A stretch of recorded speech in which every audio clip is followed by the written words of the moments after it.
slow play drum beat grows louder and louder every week, to the point now that they're making overt references to it on the broadcast. So there's plenty of other guys that have to get faster. Tom definitely is more deliberate in his conversations, always has been since he's been on tour. I just think about Joe Scaver and when those two started working together, how their conversations always seem to just keep on going and going. The Smiley Show, only on SportsGrid. At some point, these 80s are going to learn we don't need to hire ex-NBA guys. I need guys with college experience who's gone out and recruited, who know how to develop talent. NBA guys with no college experience don't work in college basketball. I understand they run NBA-style offenses, but it doesn't mean they can run college programs.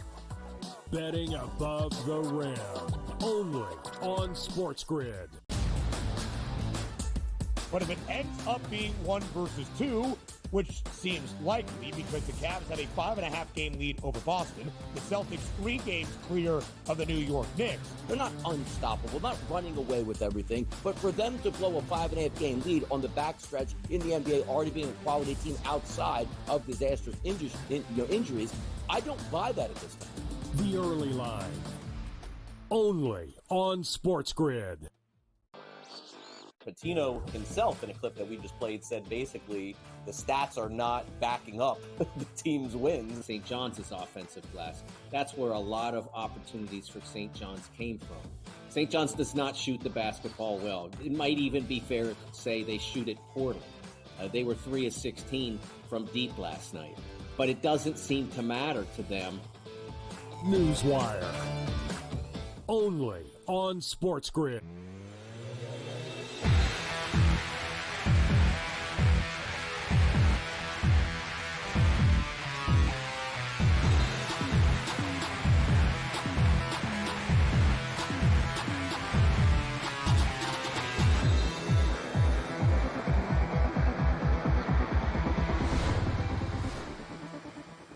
And welcome in. It's in-game live game day here on a terrific Tuesday evening. Scott Wetzel, Dave Sharapan for the next 2 glorious hours, right up until 10 p.m. Eastern time. Busy night, believe it or not. We got a slew of college basketball games. We got our 2-time defending champs in trouble again at home. We got the monster machine in college basketball at home doing it again in Florida. We got SGPs. We got Black Clouds. We got golf, believe it or not, and maybe even a few NHL futures to discuss over the next 2 hours. James Young, the coach, will join us in a little bit. We'll do some college basketball, NBA with him. We got Dubsy, our resident caddy, college basketball, some golf with the Mexico Open. Not the Gulf of Mexico Open, mind you, but the Mexico Open. And Cam Stewart, as he always joins us in the last hour. What's going on, my friend? How are you, Dave? Oh, good. That was a nice little drop right there you did. Yeah. Leading off with JY, talk a little basketball will be fun. There's a good college slate tonight. There's games all over, different conferences, different time zones. We'll be here for the whole 2 hours talking about them.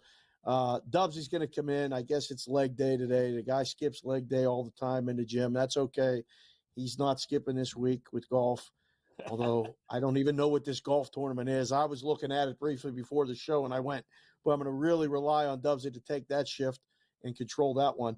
And then, of course, always end the show with Cam and, more. I don't know if there's more to talk about. I just want them to drop the puck on Thursday. There's nothing else to say as far as the hockey. The basketball tonight, there's big spreads. There's big games. Iowa State laying a football-like number, 17.5 tonight against Colorado.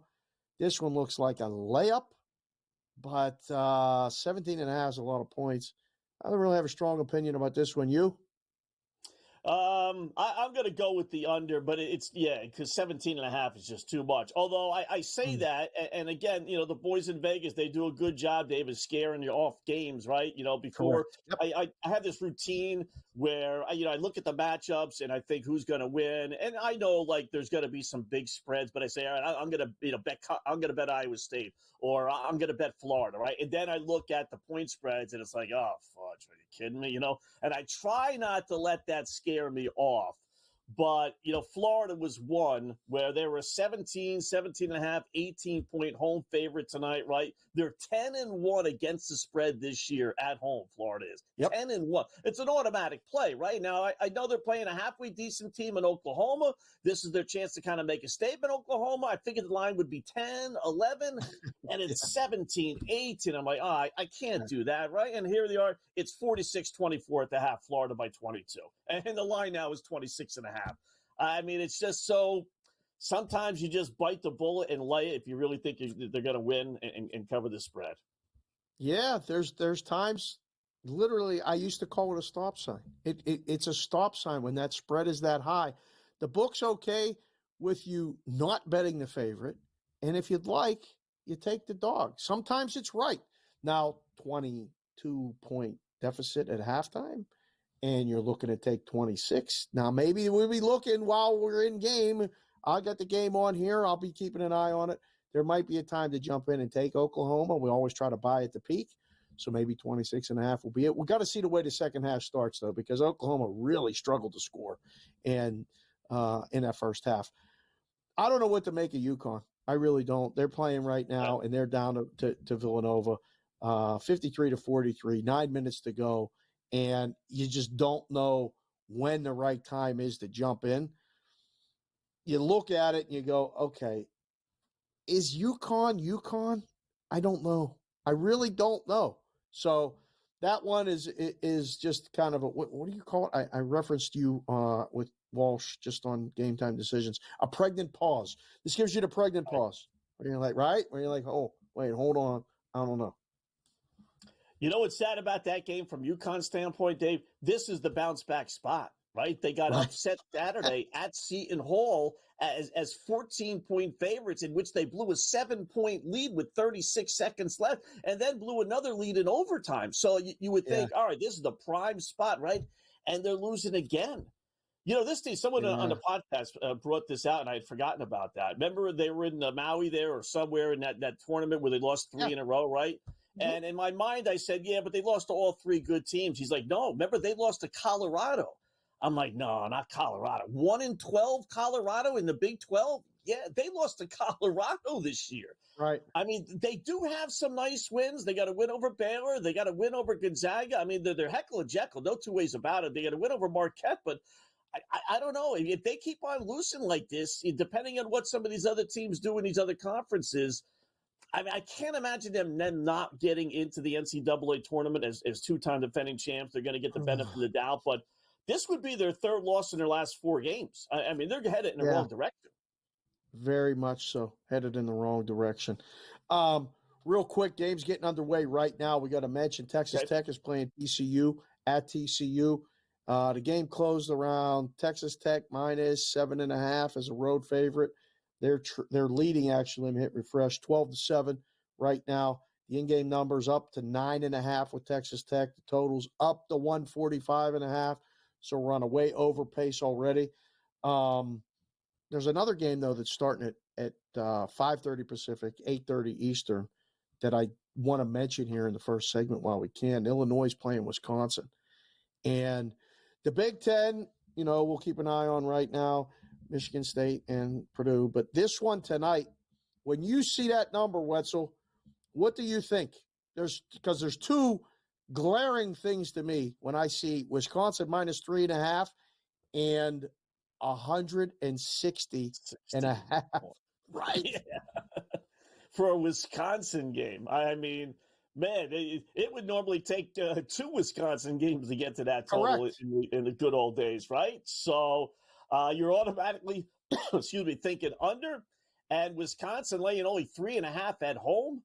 I know Illinois is good. I will say the Illini have beaten Whiskey 5 straight. I don't know if they played this year. I don't think they played this year. I got to double check on that. But they have beaten them 5 in a row heading into this. But Wisconsin at home, boy, they're tough. 26-4 over the last 2 seasons at home. They don't lose at home. There's got to be some Illinois people going. It's not that far. Natural rivalry, probably about 2 hours or so apart, 2.5 hours. Border states there. But I would take Wisconsin. I gave that out as one of the better plays today. I got to see them actually lose at home, which is what I'm thinking they would have to do to not cover this 3.5 point. I'll stay away from the over because I've seen Wisconsin games go over. This could be a track beat, but I like Whiskey laying the 3.5. Wisconsin's on a 4-game winning streak. Illinois lost their last game over the weekend, right, to Michigan State. Yeah. Illinois has been where they were very good early, very Jekyll and Hyde. You're talking about a team that, So the two things that stuck out to me was, wow, this number feels a little bit light. Maybe I'm missing something, but I also like Wisconsin. And the total being 160, I cannot believe. I mean, because I literally would have Wisconsin games in the book. We would laugh whether we were going to use under 120 or just over 120. I mean, literally put up, I'll never forget, we put up 117.5, and the first bet we took on it was under, and the game barely got to 100 points. So it wasn't that long ago. But this is a different Wisconsin team. I think they're better than Illinois, but it could be wrong. I really like Wisconsin in that game, and I'm leaning over. Yeah, 161.5 now on FanDuel. So it went up even a little bit more than 159.5. So I'm watching the show. Yeah. I thought Michigan State was light too. Hopefully it can match up. We'll talk more about it when we come back in live.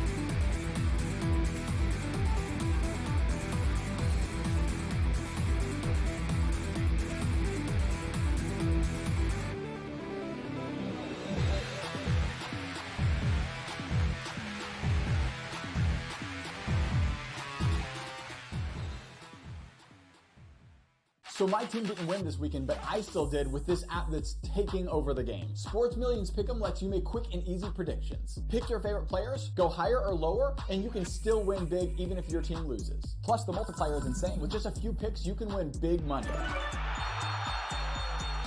So get on it. They've got a welcome bonus to help you start off your winning streak.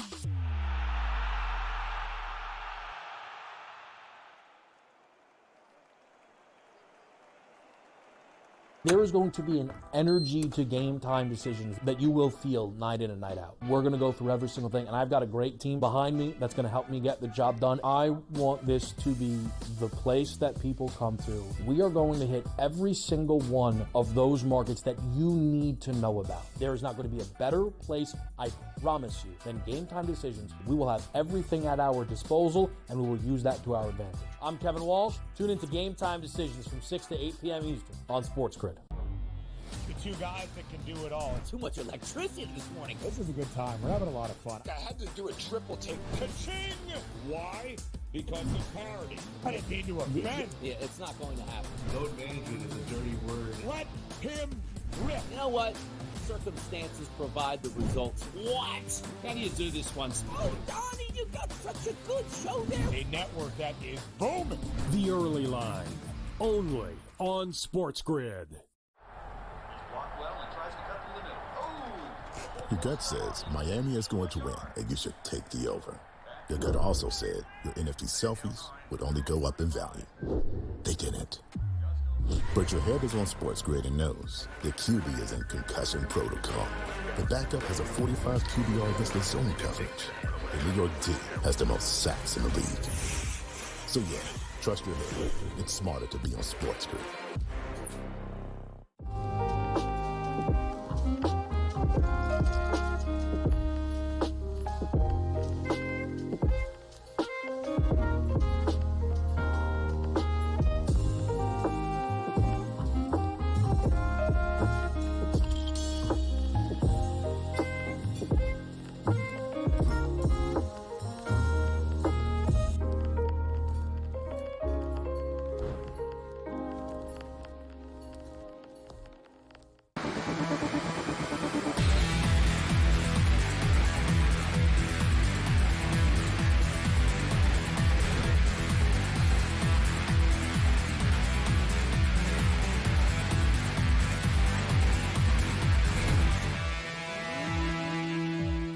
Welcome back in game live game day here on the grid. Scott and Dave just getting underway. We got Black Clouds, SGPs. We got it all over the next hour and 50 minutes or so, 45 minutes or so.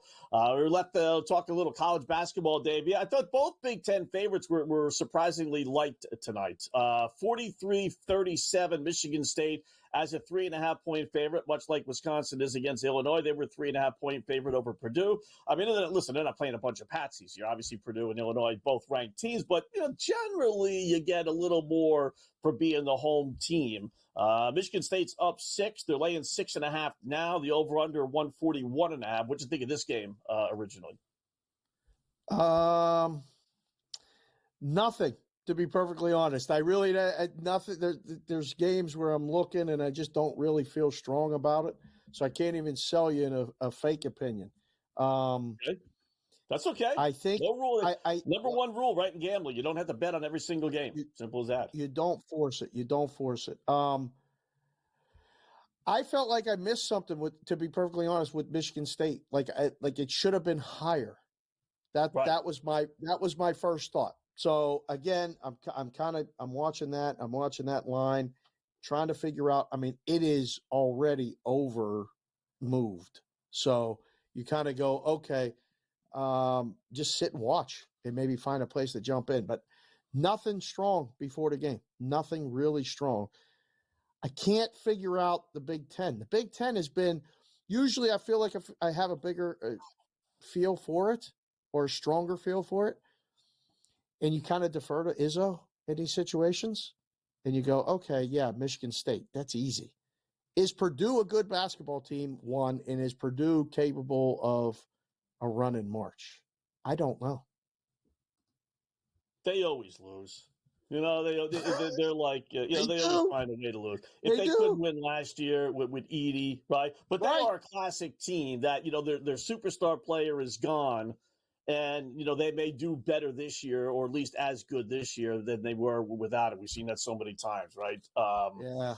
But they'll find a way to lose. It's like Rick Barnes. If Rick Barnes ever, coached at Purdue, forget about it. You might as well just rip up the ticket before it even begins. I mean, one coach who could ever win the big game and one school that could never win the big game.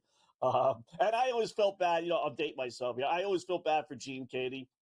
I was always a Bobby Knight guy growing up. I must admit that. But this poor guy, he had the meanest growl. I mean, I've never seen a guy that looked so mean. But then when you heard him speak, he was like a cupcake. I mean, he was like the nicest guy in the world. His demeanor wasn't reflective. But I always felt bad for him because he could never get to the Final Four. He had, Glenn Robinson. He had the number 1 overall pick. He had good team after good team, but he just couldn't get there. And then you see some of these teams like, St. Mary's and Sister Jean get to the Final Four, with not a nobody head coach, but you know what I mean. One of the old, and John Shady, same thing. Florida Atlantic, a team that got to the, Final Four with a guy like Gene Katie did not. I remember a couple things, and boys and girls, if you're watching the show again, put it out there with us on the socials. We're trying to participate and all that other stuff. Look up Gene Katie, because he was a really good basketball coach. And I was the guy that always rooted for them because of the colors. One, they had very similar to Pittsburgh Steeler colors, like Iowa, Purdue, the gold and the black. But Glenn Robinson was one of my favorite players when I was in college. He was in college. So watching him play at Penn State, I'll never forget it. They came in and kicked Penn State's butt. It was a really good basketball game. You're right. He just couldn't get over that hump, but they were always competitive. These last few years, Purdue with Edey was very competitive. My wife works with a couple Purdue grads, and even they said, we're not buying it. We're not buying it. We're not buying it, until they got to the Final Four. And then they all went down to Arizona and they went to the game. They left.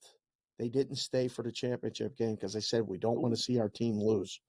They didn't even believe it then. And they're graduates of Purdue. That's tough love. That's tough right there. That is tough. I mean, you would have thought once they got to the Final Four, they kind of got over that hurdle, but they still thought they were going to lose, which obviously they did to UConn, right? So, so it seems like every big spot they're in, they find a way to lose. Now all of a sudden, we keep on talking about them. Now they're down 11. I'm sure the Purdue fan is saying, "Get off our game, will you please?" Because it was a 2-point game when we started talking about it. Now it's up to 11. I would take a flyer with Purdue getting 11.5. I 12.5 now. Oof, it's really going in the wrong direction. I think they'll keep it somewhat close. They'll make a little bit of a run here. So UConn's made a bit of a run. Go ahead. I was gonna say that one second, but like you want to date yourself. Do you remember Syracuse and Pitt in the Big East and what a good matchup that was back in the day? Syracuse is playing Pitt right now. Syracuse was a big dog pregame. They are now getting 2.5 points. They're up 51-46 with 14.5 minutes left in the second half. I'll just put it out there real quick. This is probably a good buy point on Pitt, late at 2.5. We'll see where it goes. Now, they've been all over the place with Capel. Not saying that they're, this is going to be easy. This one might give you some agita on the way down, but Pitt will take the lead here in the next, 5 to 6 minutes of game time after we get under the 10-minute mark. I think Pitt will be leading the game. So there's a little in-game for you, -2.5. What do you think? All right. I like that. I like the over because Syracuse, man, they play zero defense. I mean, just zero defense. Okay. Everybody puts 80+ on the board against them. So I can't bet that, so I don't see their lines. But I like that. They're not really any good, Syracuse. So I would think Pittsburgh would be able to rally here. You're probably getting a halfway decent number considering, they were the favorites going in. I'll throw one at you. It's locked right now, but one of our favorite little over betting teams is in play tonight. North Florida versus Stetson. All right. It was once in the left. These are nothing but winners with North Florida. The Osprey. We're taking the Osprey versus the Hatters. It's 160.5. They're at a monster over second half. Still got 12 minutes left. We're at 59-45, 104 points. I'm telling you, it's going to go over. It's not going to Same game probably coming up after.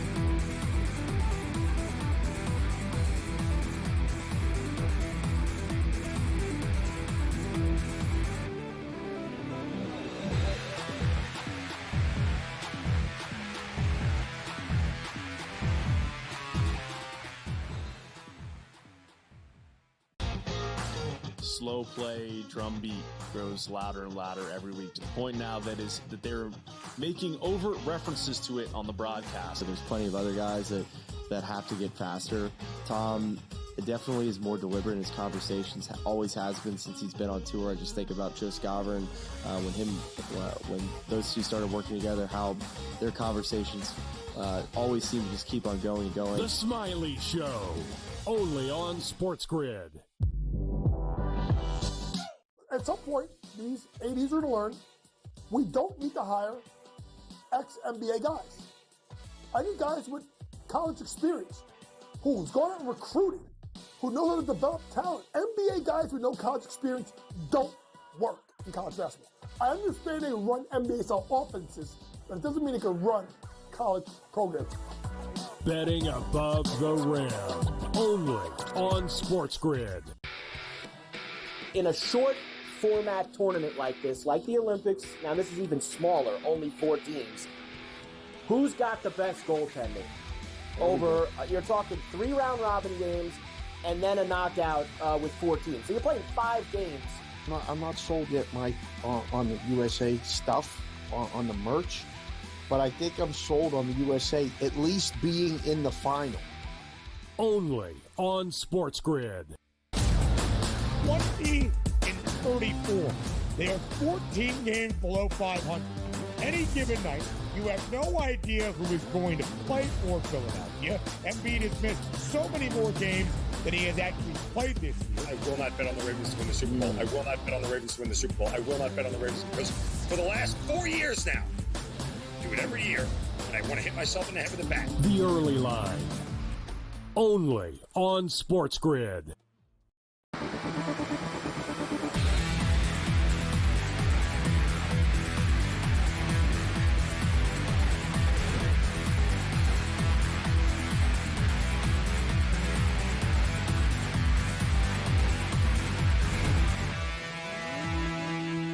And welcome back. It is in-game live game day here on the grid. 24 past hour number 1. Time for our SGP same game parlay.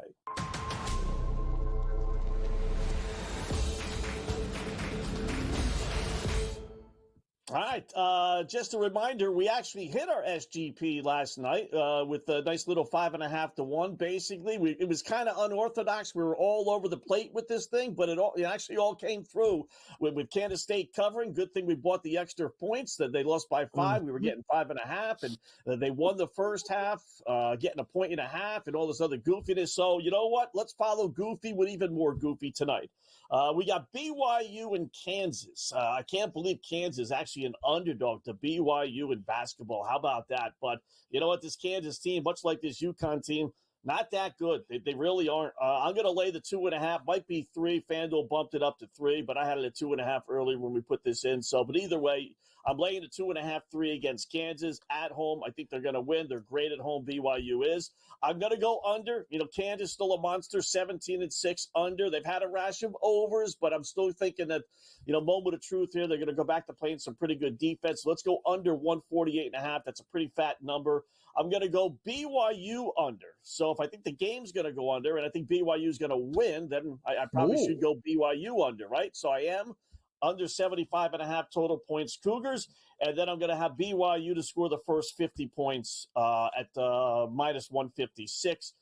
That's long enough where if Kansas wants to make a run, that's well into the second half, and that's when I think BYU is going to pull away. So add it all up, it's a little weird, a little unorthodox, but almost 5 to 1 plus 483 when I put it in this afternoon, Dave.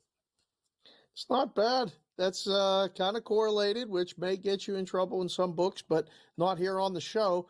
Yesterday got there. This one has a pretty good shot. I like BYU in the game. Seen enough of Kansas, especially on the road, to go, that's probably not a good spot for them. Now, it's their second game in Utah, right? 1-4 in their last 5 road games for Kansas. BYU 8-2-1 against the spread in the last 11 home games. So good enough for me on both counts. The total, 9-2 to the under in the last 11 road games for Kansas. We've been talking about it here for a month at least. I mean, you've been bringing it up every night we do the show and Kansas plays. You mentioned it. It's been good. So that looks good. That's pretty good. Kansas is definitely a good analogy with UConn. Brand name, not the same. As we say that, UConn just ties it up against Villanova. So we'll probably, we'll have JY on. They're tied 58-58.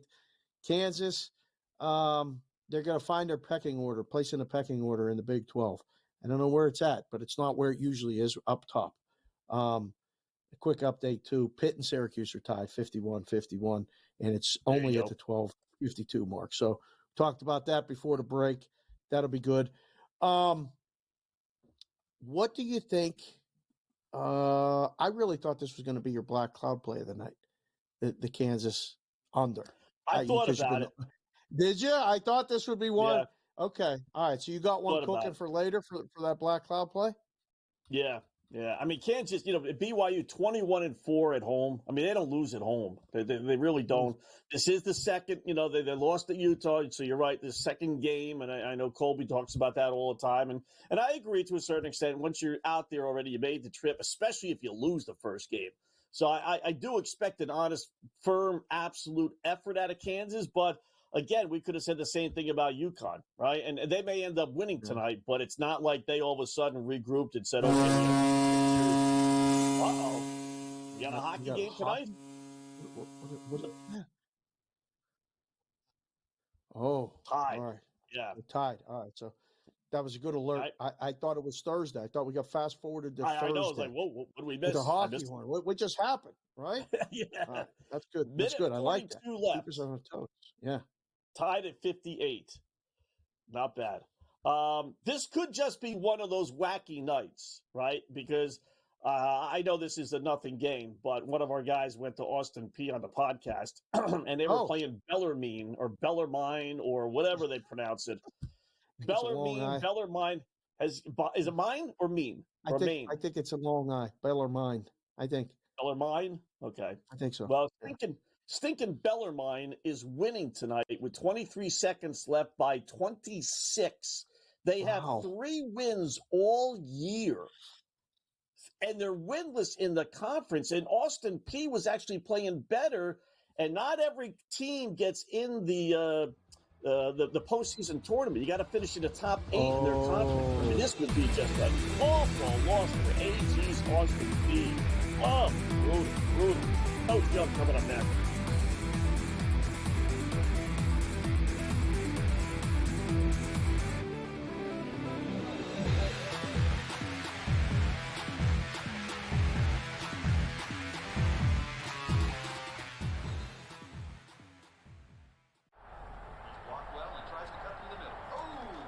Your gut says Miami is going to win, and you should take the over. Your gut also said your NFT selfies would only go up in value.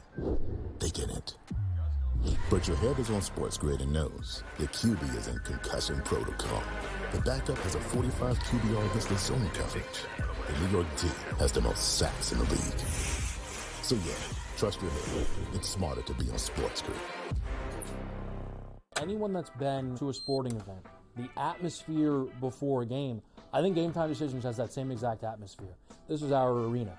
This is what we do. There is going to be an energy to Game Time Decisions that you will feel night in and night out. The excitement you get when you lock your bets in, when you're figuring out what you want to do, we can zone in on the biggest games each night. I want this to be the place that people come to before the games start so they feel as ready as possible to lock in their cards. We are going to hit every single one of those markets that you need to know about. We're going to go through every single thing, and I've got a great team behind me that's going to help me get the job done. There is not going to be a better place, I promise you, than Game Time Decisions to get that new information, react to it, and be able to then bet accordingly. We will have everything at our disposal, and we will use that to our advantage.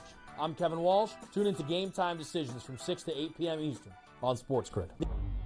The two guys that can do it all. Too much electricity this morning. This is a good time. We're having a lot of fun. I had to do a triple take. Ka-ching! Why? Because of parity. I didn't mean to offend. Yeah, it's not going to happen. Load management is a dirty word. Let him rip. You know what? Circumstances provide the results. What? How do you do this one? Oh, Donnie, you got such a good show there. A network that is booming. The Early Line, only on SportsGrid.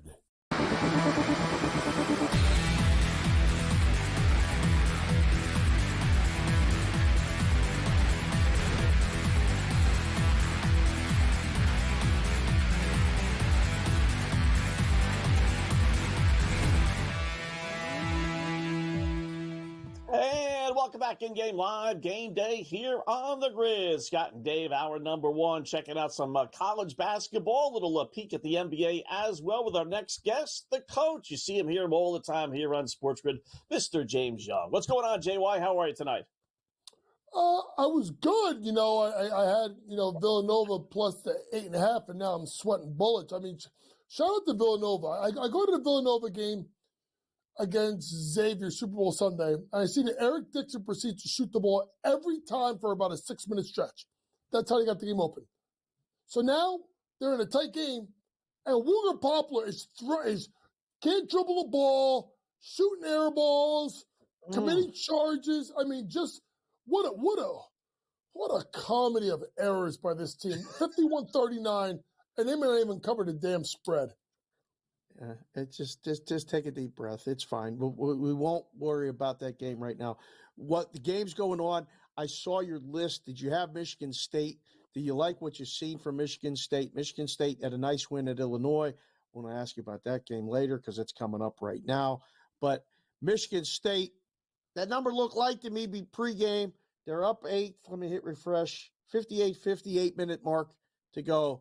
What do you think about the Spartans? I laid the points with Michigan State tonight. Simply put, it's not at Mackey. If the game's at Mackey, I'd take a Purdue. If the game's at Michigan State, Purdue loses 2 games in a row. We're getting to that point where it's February 18th. That means Izzo time is coming. Never been the biggest believer. And obviously, the coach over there at Purdue, why am I blanking on his name? But I'm not a big fan of Matt Pater. Might as well be Gene Katie. Gene Katie won more than that guy. But I like Michigan State. That Big Ten tournament, guys, is going to be wild because Michigan State can win it.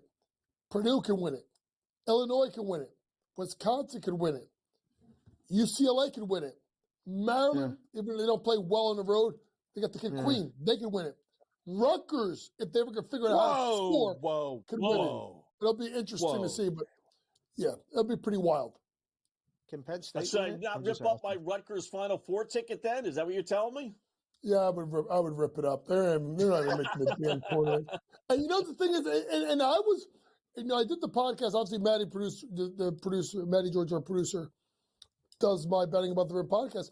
I was extremely high on Penn State. I thought that Mike Rose was doing a hell of a job, and it just kind of went south as quickly as James Franklin coaching in a big game. Whoa! Now that was a low blow and completely unnecessary. I mean, like they're going getting these coaches, they're paying everybody. Relax on Penn State football. We'll be back, okay? So get on board, JY. Tonight, get on board this. We did Wetzel's same game parlay last segment. If you didn't see it, boys, have it ready because you have Kansas on your list tonight. And look at this same game parlay. There's a lot of BYU and stuff. Why do you like Kansas plus 2.5, JY? This is where I go to my coaching background. Okay. Now that they have a lot of leagues have travel partners. So for a team like Kansas, they're on their second leg of the Utah swing. They lost at Utah. Now they had the Provo to go against BYU. And when do you ever see Kansas as an underdog? Now, I know they've underachieved.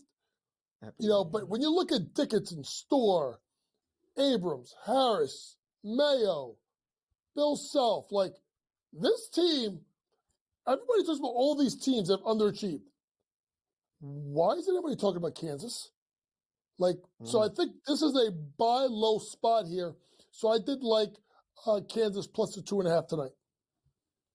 All right. We'll agree to disagree on that one because I'm just done with Kansas. It comes a certain point where I just say, that's it, I'm done. But you know what? The bounce back spots and rivalries. That's me with Villanova. That's me with Villanova about 45 times in the last 2 years. And of course I take them and, watch them, not cover this game either. This game's taking an hour and a half. There's still 56 seconds left. They must be going to review on every single play because there's been 56 seconds left since you've come on, and you've been on the air for 6 minutes. I mean, what is going on with this dopey game? So we should have had you on about a half hour ago because I know you like Xavier, and unfortunately, or fortunately, for you, they're up 21. So a little different than laying a few points to start at 7.5. It's up to 23.5 now, 46-25. I don't know. Would you double down on that, or that's just too big of a number, right? No, it's too big of a number. That ship has sailed. And when I saw Xavier a couple of weeks ago at Villanova on Super Bowl Sunday, I think Sean Miller's a hell of a coach. Say what you want about the scandal at Arizona, the guy can coach his ass off. And then, of course, having Fremantle back, who was hurt early in the year, Xavier needed this game. I thought, Scotty, not just to win, but cover the spread and win by 10 plus because they're on the bubble. They need to win and win impressive as Eric Dixon misses the first free throw down 62-58. So stop watching the game. Here we go. It's unbelievable. These guys are unbelievable. I know. I should just turn the computer off. But no, I like Xavier minus a point. It was a big spot for them tonight, and obviously they're playing really well at home. We had questions about, and I know Peralt and I are doing it on BVB, which we're going to have you on here shortly when you can fit us in the schedule, and we'll get you on talk about the SEC. The SEC has been great, and they got so many teams that look like they're going to be in the tournament. They're going to be maybe all 2 number 1 seeds. Florida is destroying Oklahoma right now, 64-38. My question to you is this: how many number 1 seeds is the SEC going to get? Because I think Duke's going to be a 1. I still think Houston's going to be a 1. Auburn and or Florida / Alabama, 2, 1, or 3 seeds for the SEC. If Houston can run the table, it's going to be 2. Auburn's going to get 1, and then it's going to be a toss-up between Alabama and Florida. And who gets the other one? If you look at Houston's resume, I was on with Kate up today. And Kevin brought up a great point. Houston's got 4 losses, right? By 5 at home to Auburn. That is not a bad loss whatsoever based on the season because no one knew Auburn was going to be this good. And then 3 losses in overtime. So to me, they're playing really good basketball. Auburn is just tremendous. And you got the way that Bruce Pearl's got that team to play. Jedi Broom's been fantastic. But I think they get 2 seed, 2 number ones. And I wonder is, at the end of the day, how we talked about the Big 12 last year as being far and away the best league team, best league in the country. They didn't win a national championship. I don't even know if I remember if they even got a team to a Final Four. So maybe you can get some other teams, Houston, Texas Tech, Iowa State healthy. They look good. I like them with their team total overtime at 80.5. I think they're at like 30, 35 points already, 33 points with 5 minutes left to go in the first half. Yeah, you can still put that bet in. It's 85.5. I just checked. You know, we were making fun of Purdue, Coach. Is this Houston team any different than what we've seen the last few years? Do you give them a better shot this year? Or will they fail like they have done? Houston? Yes. Yeah.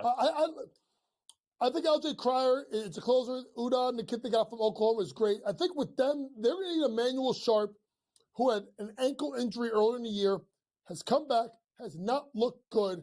They need Emmanuel Sharp to be that third scorer. What they have is they rebound, they play half-court basketball, and they defend. Simply put, with Houston, can they score enough? I think they actually have enough scoring that they can make a deep run in March. All right, late 11.5 tonight against Arizona State. They tip off there in about 20 minutes or so. Take a little break, come back. We'll talk a little NBA with the coach. We'll throw our over-unders that we put out yesterday. We'll get his thoughts on those when we come back. In-game live, have a good.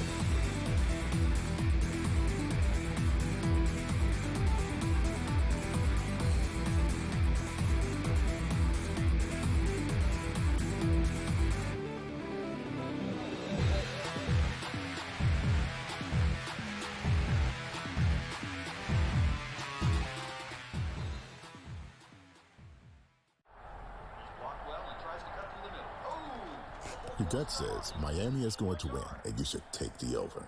Your gut also said your NFT selfies would only go up in value. They didn't. But your head is on SportsGrid and knows the QB is in concussion protocol. The backup has a 45 QBR against the zone coverage. The New York D has the most sacks in the league. So yeah, trust your head. It's smarter to be on SportsGrid. Anyone that's been to a sporting event, the atmosphere before a game, I think Game Time Decisions has that same exact atmosphere. This is our arena.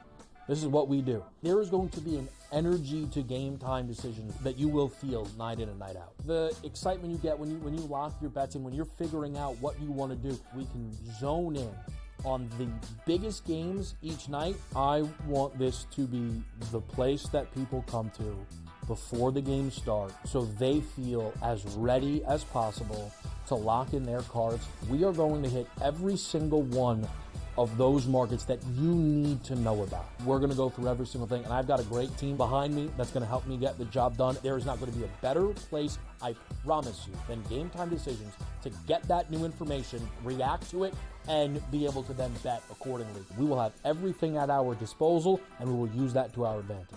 I'm Kevin Walsh. Tune into Game Time Decisions from 6 to 8 p.m. Eastern on SportsGrid. The 2 guys that can do it all. Too much electricity this morning. This is a good time. We're having a lot of fun. I had to do a triple take. Ka-ching! Why? Because of parody. I didn't mean to offend. Yeah, it's not going to happen. Load management is a dirty word. Let him rip. You know what? Circumstances provide the results. What? How do you do this once? Oh, Donnie, you've got such a good show there. A network that is booming. The Early Line, only on SportsGrid.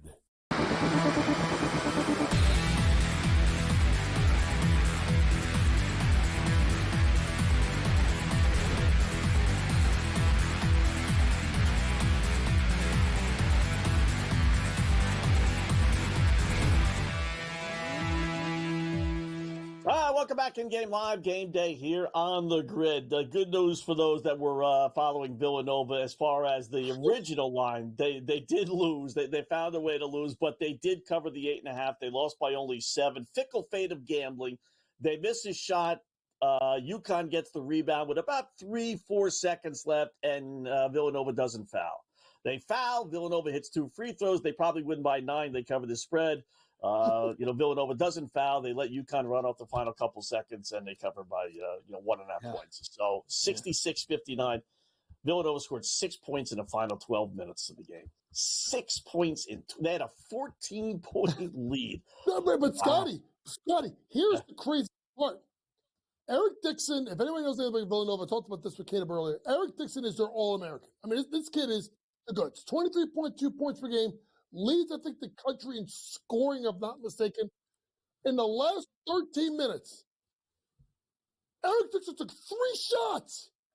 3! Wow. 3 shots. Boy. Yeah. One of them he scored. No, 4 shots. One of them he scored, 2 missed, and one he got fouled in the last minute in the game. This is the same Villanova team that against Xavier on Super Bowl Sunday, Eric Dixon shot the ball, and I was talking to Jimmy Sprinarkle and John Fanta were doing the game. They were sitting right in front of me. Eric Dixon took every shot for 6 minutes, and that's how he blew the game out. But now he gets 3 shots in 13 minutes. This is why people want Kyle Neptune fired at Villanova. With all so when you're coaching in that situation, like, do you call timeout and pull them over and say, give him the ball, like set a pick, do something? How is that allowed to go? Because like bettors are watching these games and they can see it. We're sitting here doing the TV and we can see it. How does that happen, JY? You're depending on 18 to 22-year-old young men to follow the scouting report. And times they don't follow it. And let's be honest, Danny's team turned up the intensity defensively, and they got Villanova out of sorts. The thing about Eric Dixon is so hard to guard. You can go high pick and roll, pick and pop. He's really strong at getting to his left hand and finishing at the front of the rim. And he's got a flurry of moves in the post. This was a fail of epic proportions tonight for Villanova. And a Villanova team that 1 week ago beat St. John's at home. And I was like, oh, here comes the run. Now you go on the road, lose at Providence, and then have a 14-point lead at UConn, and you score 6 points in the last 13 minutes. Hello? 3 favorite words you don't want to hear when you're a coach in trouble. N-I-T. Yeah. And bring your clipboard when you're called into the AD's office as well. Right? And your resume, too. Bring your resume while you're at it. Hold on. Don't get anybody fired right now. Wetzel, give them these NBA totals. We ran this by last night, JY. You got to see what Wetzel and I were talking about. You're a resident coach on the network and a basketball guy. We love you, and we get enough of you. We get 2 segments tonight. Give them something, Wetzel, please, because we got a lot to talk about. Yeah, we got 6 plays, 5 unders, coach, 1 over. I think you got a chance to take a look at them. We're playing under second half totals. Celtics, Bulls, Cavaliers, Golden State, and Philadelphia. The only one I'm buying in on, and I hate to root for LeBron, I really do, but we're going to go over on the Lakers. So out of the ones that we showed you, any 1 or 2 or 3 stand out you like, dislike, or maybe you got some on your own that you like? I absolutely love Golden State to absolutely be under a total. I know they have the 22nd hardest schedule, bottom 10 schedule coming up. I'm just not a believer in the fact of what they have to do, because even when they have to play some of these good teams, they struggle against bigs. Karl Anthony Towns got to play him twice. Joker got to play him twice. Şengün got to play him once. So I'm not a big believer in this Warriors team. I actually think they may not make the playoffs.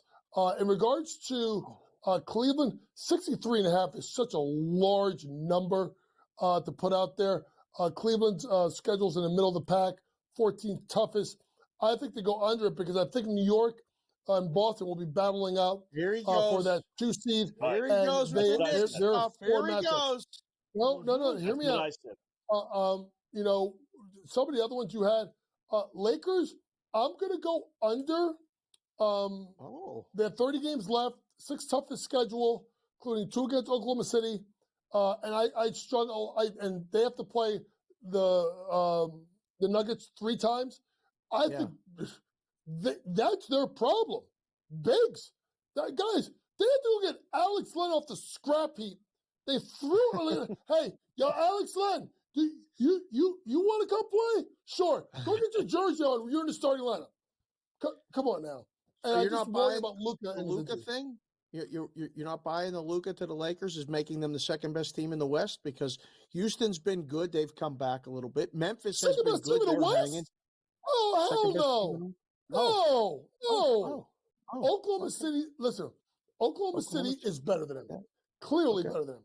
You know, I would go on record and say Denver, because of Joker, I think they're better than them. And you mentioned a team that no one is talking about. Yes, sir. And that's Houston. The job, and Scotty Wetzel could say, because he saw him in Boston, Ime Udoka is one of the 5 best coaches in the NBA. Take away what he does off the court. On the court, the guy can coach as you know what off. They can defend. They got a multitude of guys that can score, switchability defensively. The guy that I call Baby Joker first, Şengün, is a stud. And then pray to the Lord. Amen. Amen. Amen. Amen. Amen. Thompson's turned the corner too. Man, all right, that was strong. Not bad. I'll tell you what, but Cleveland, they only got 11 home games too, 17 on the road. They got a tough schedule. I'll tell you, the best one really, Coach, for me is the Bulls. I don't think they're going 9-18. I think this team is done. I think they have like 3 or 4 more wins. That's it. And for the big dummy of the year award, why did that team blow it up? Vucevic is still there, and they gave Lonzo 2 for 20. Give me 2 for 20. You know why? I'm a baller.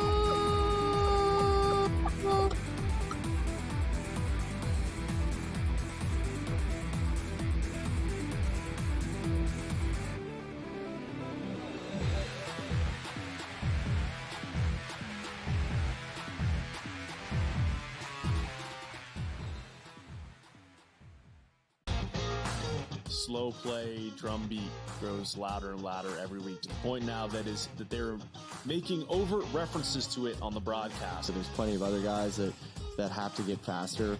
Tom definitely is more deliberate in his conversations, always has been since he's been on tour. I just think about Joe Scavern, when those two started working together, how their conversations always seem to just keep on going and going. The Smiley Show, only on SportsGrid. At some point, these 80s are going to learn we don't need to hire ex-NBA guys. I need guys with college experience who's gone out and recruited, who know how to develop talent. NBA guys with no college experience don't work in college basketball. I understand they run NBA-style offenses, but it doesn't mean they can run college programs. Betting above the rim, only on SportsGrid.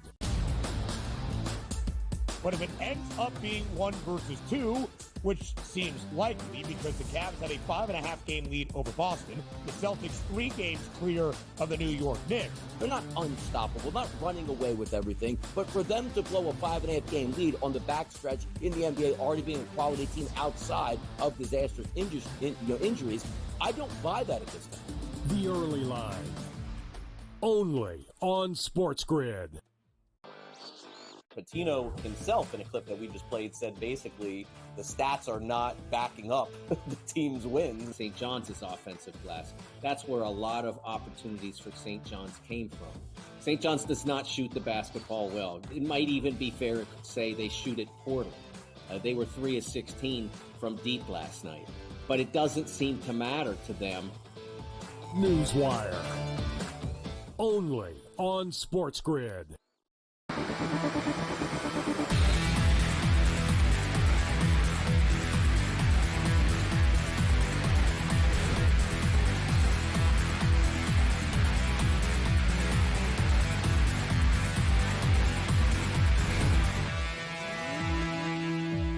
All right, welcome back in Game Live, Game Day here on the grid. Thanks to the coach, JY James Jones, joining us as he does every single week. Talk a little NBA, a little college basketball with him. Final segment of the first hour. You know what time it is. Not SGP, a Black Cloud. Best play of the day.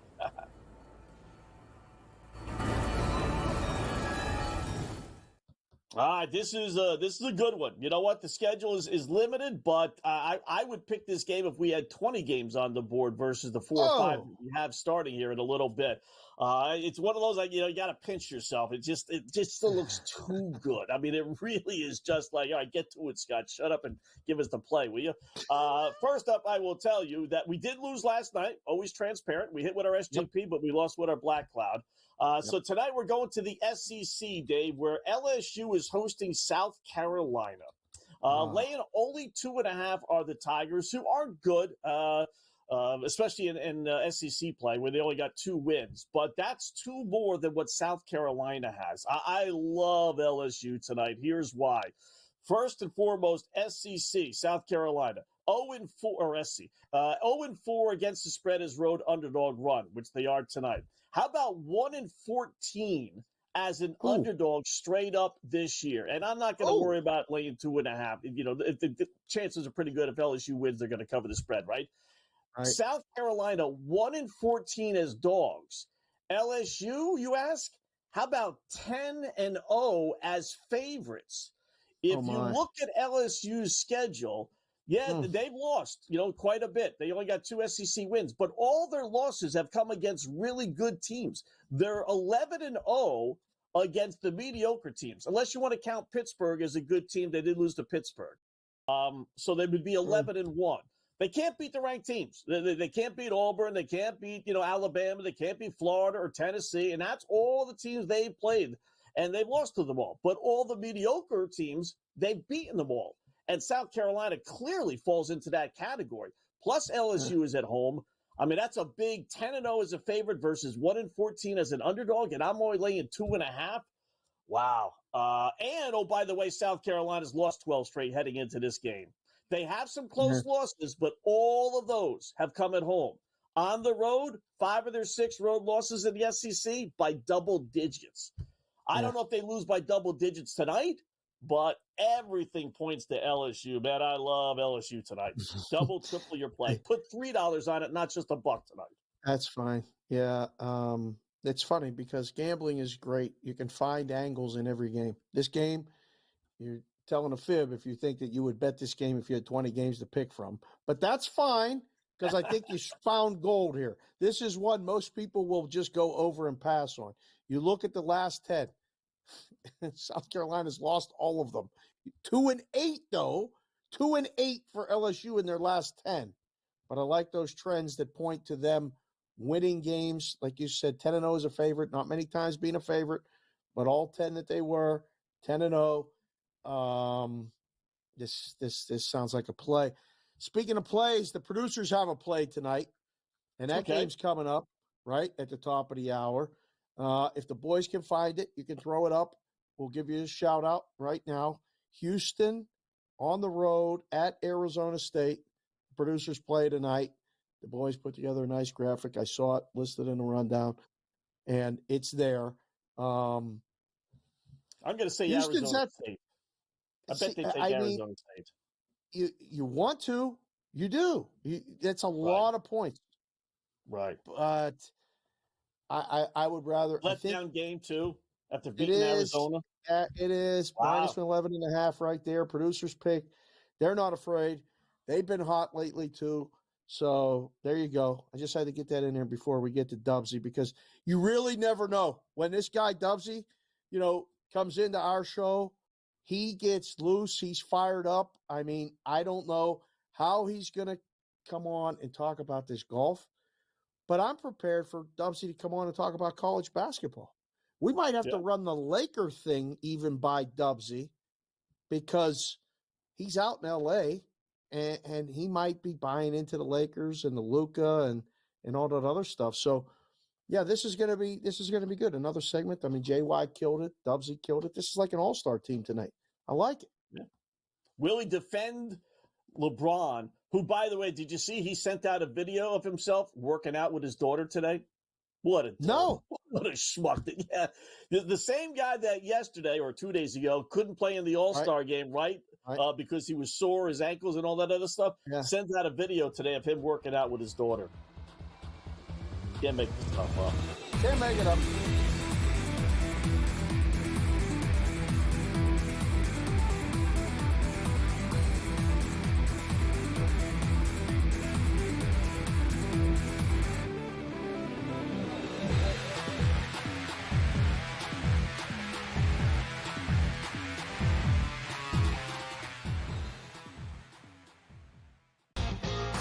Slow play, drum beat grows louder and louder every week, to the point now that they're making overt references to it on the broadcast. So there's plenty of other guys that have to get faster. Tom definitely is more deliberate in his conversations, always has been since he's been on tour. I just think about Joe Scavern, when those two started working together, how their conversations always seem to just keep on going and going. The Smiley Show, only on SportsGrid. At some point, these 80s are going to learn we don't need to hire ex-NBA guys. I need guys with college experience who's gone out and recruited, who know how to develop talent. NBA guys with no college experience don't work in college basketball. I understand they run NBA-style offenses, but it doesn't mean they can run college programs. Betting above the rim, only on SportsGrid. But if it ends up being 1 versus 2, which seems likely because the Cavs have a 5.5 game lead over Boston, the Celtics 3 games clear of the New York Knicks. They're not unstoppable, not running away with everything, but for them to blow a 5.5 game lead on the backstretch in the NBA, already being a quality team outside of disastrous injuries, I don't buy that at this time. The early line, only on SportsGrid. Patino himself, in a clip that we just played, said basically the stats are not backing up the team's wins. St. John's offensive glass. That's where a lot of opportunities for St. John's came from. St. John's does not shoot the basketball well. It might even be fair to say they shoot it poorly. They were 3 of 16 from deep last night. But it doesn't seem to matter to them. Newswire, only on SportsGrid.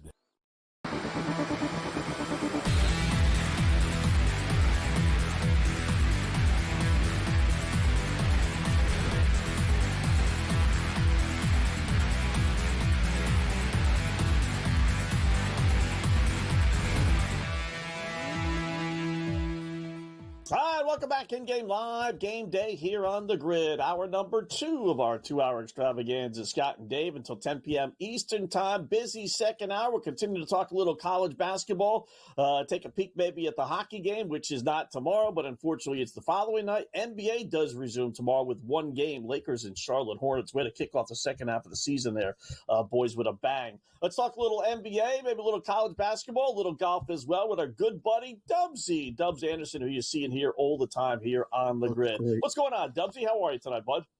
Good to see you, gentlemen. Happy Tuesday night, back off suspension. So great to catch up with the two of you. And I feel like it's been a bit of a wacky time in the old sports landscape. You know, over the weekend, the NBA All-Star Weekend, what a dud, what a fizzer. And then suddenly, I'm all about this international hockey, boys. Get out there on the ice. Oh, yeah. Piston cuffs within 9 seconds. The Kachuk brothers had me going, wow, boys.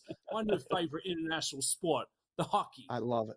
I love it. It's good to hear that you were watching it, and it's good to hear that you're like that physicality because, you know, I've seen your legs in person, and you keep skipping leg day. I don't know if I could keep you on the checking line. I figured you to be one of those wingers, maybe just skating around and got to give you the puck. It's good to know you want to get in the muck and be physical with the boys. Let's get physical tonight with some college baskets. You know, they said Dubsy's looking at college baskets.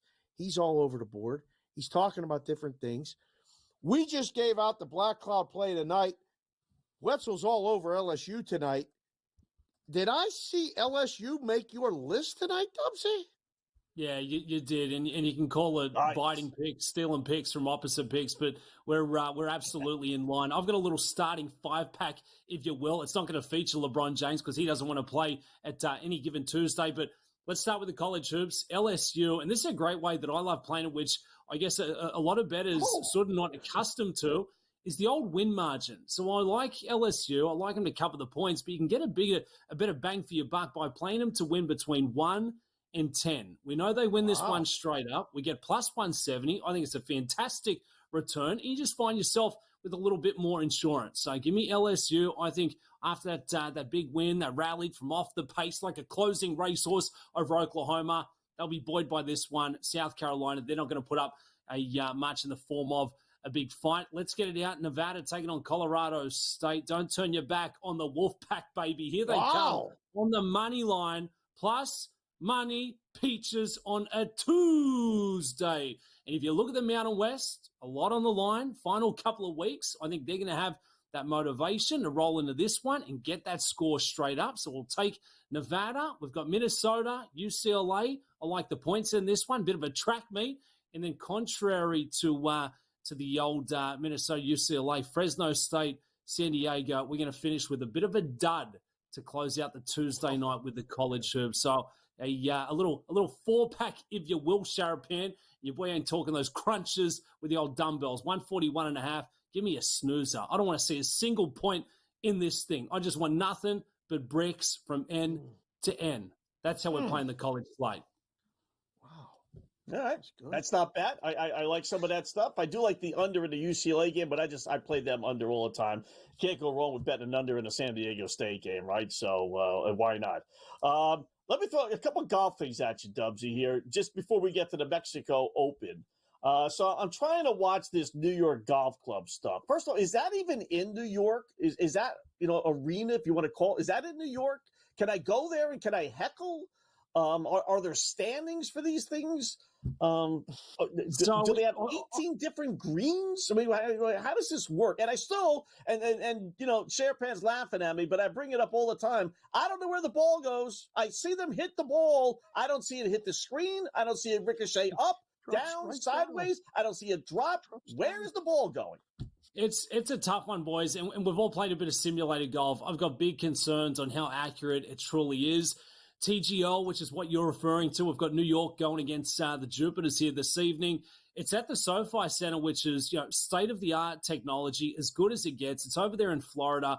But for me, I guess I'm one of the skeptics. I love the old-school format of golf. And what we have seen from TGL is, I guess, a real spark on the innovation side of things. It's entertainment. It's quicker. The guys are having a bit of fun. But for me, it still misses on a couple of fronts. Very similar to the NBA All-Star Weekend. It's got all the makings that it should be really good, but it just doesn't live up to the billing. I mean, we had Tommy Fleetwood having a hole-in-one on a par 4. Like, the ball hits the rocks, it springboards 50 yards forward, and it goes in the hole. These things don't happen. Tiger Woods, with his first shot off a perfect lie, flies the green by 40 yards. This doesn't make sense. So hats off on the initiative. I think we've got plenty of great golf over 4 rounds on a traditional golf course. You look at the way this plays out in television, it feels like we've got paid extras in the audience. They're golfers. They're not entertainers. Kevin Kisner, he's a funny guy for a professional golfer, but they're professional golfers. These are guys that spend hours upon hours on the practice range by themselves. They're not meant to be out there giving us off-the-cuff comedy and entertaining us away from their golf shots. So it's been a miss for me thus far. Golf needs it, but we just got to figure out the right formula to make it work. You know what they could use? A guy who was a caddy with an Australian accent. I'm just saying, like, as somebody involved in the coverage, we could maybe push to get Dubsy on there. Help us get from California to Florida, because this is that transition week where they're done out west, the West Coast swing, and Florida's coming, and, we'll have our favorites and all that other stuff. But, Dubs, I got to be honest, they said you were coming on tonight, and I was like, perfect. I'm not looking at this golf tournament. I don't know who half of these guys are. I'm going to rely completely on Dubsy to come up with something for the Mexico Open, I believe it's called. Help, Dubs. The floor is yours. What do you got? It's not a great tournament. We're going down to Porto Vallarta. There it is, little tongue twister. Look, meanders along the ocean front. It's a gorgeous bit of property. There's not going to be a lot of crowds. There's not a lot of big names. It's one of those weeks where a lot of the young guys, a lot of the journeymen can try and have a good finish to pick up some points and really try and cement their status on the PGA Tour. You look at the odds board, Akshay Bhatia is at the shortest price. He's sitting at plus 1,200. Jake Knapp was the eventual winner here last year. So for a lot of pundits who maybe don't dabble with the PGA Tour golf betting on the weekly, it's not a bad tournament to sit off, through Thursday, Friday, and really jump in over the weekend. If Mother Nature doesn't rear their head, it could be a really low scorer, a birdie shootout, and it's ultimately going to come down to who has the hot putter. It's not going to be the class of the field. It's not going to be who can, bomb it onto these par fives in turf. This is not a tough golf course. Akshay Bhatia certainly fits the bill. He's been playing fantastic. But a play with a bit of value for me is Ryan Fox. Now, Ryan Fox is not going to be a household name. He's had success on the DP World Tour. He's a fantastic win player. So that's going to be the angle for us. We can get him at plus 1,200 for a top 5 finish.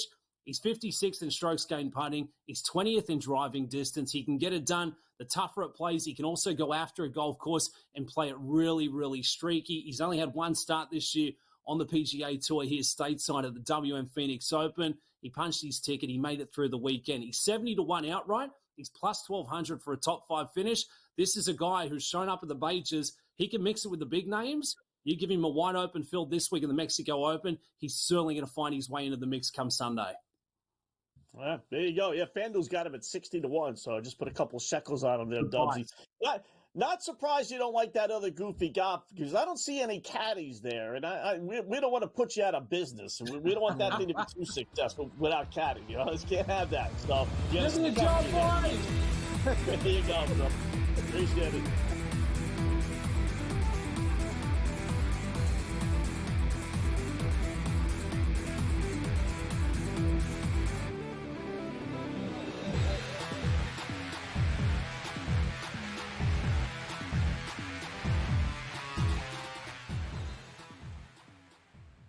So my team didn't win this weekend, but I still did with this app that's taking over the game. Sports Millions Pick'em lets you make quick and easy predictions. Pick your favorite players, go higher or lower, and you can still win big even if your team loses. Plus, the multiplier is insane. With just a few picks, you can win big money. So get on it. They've got a welcome bonus to help you start off your winning streak.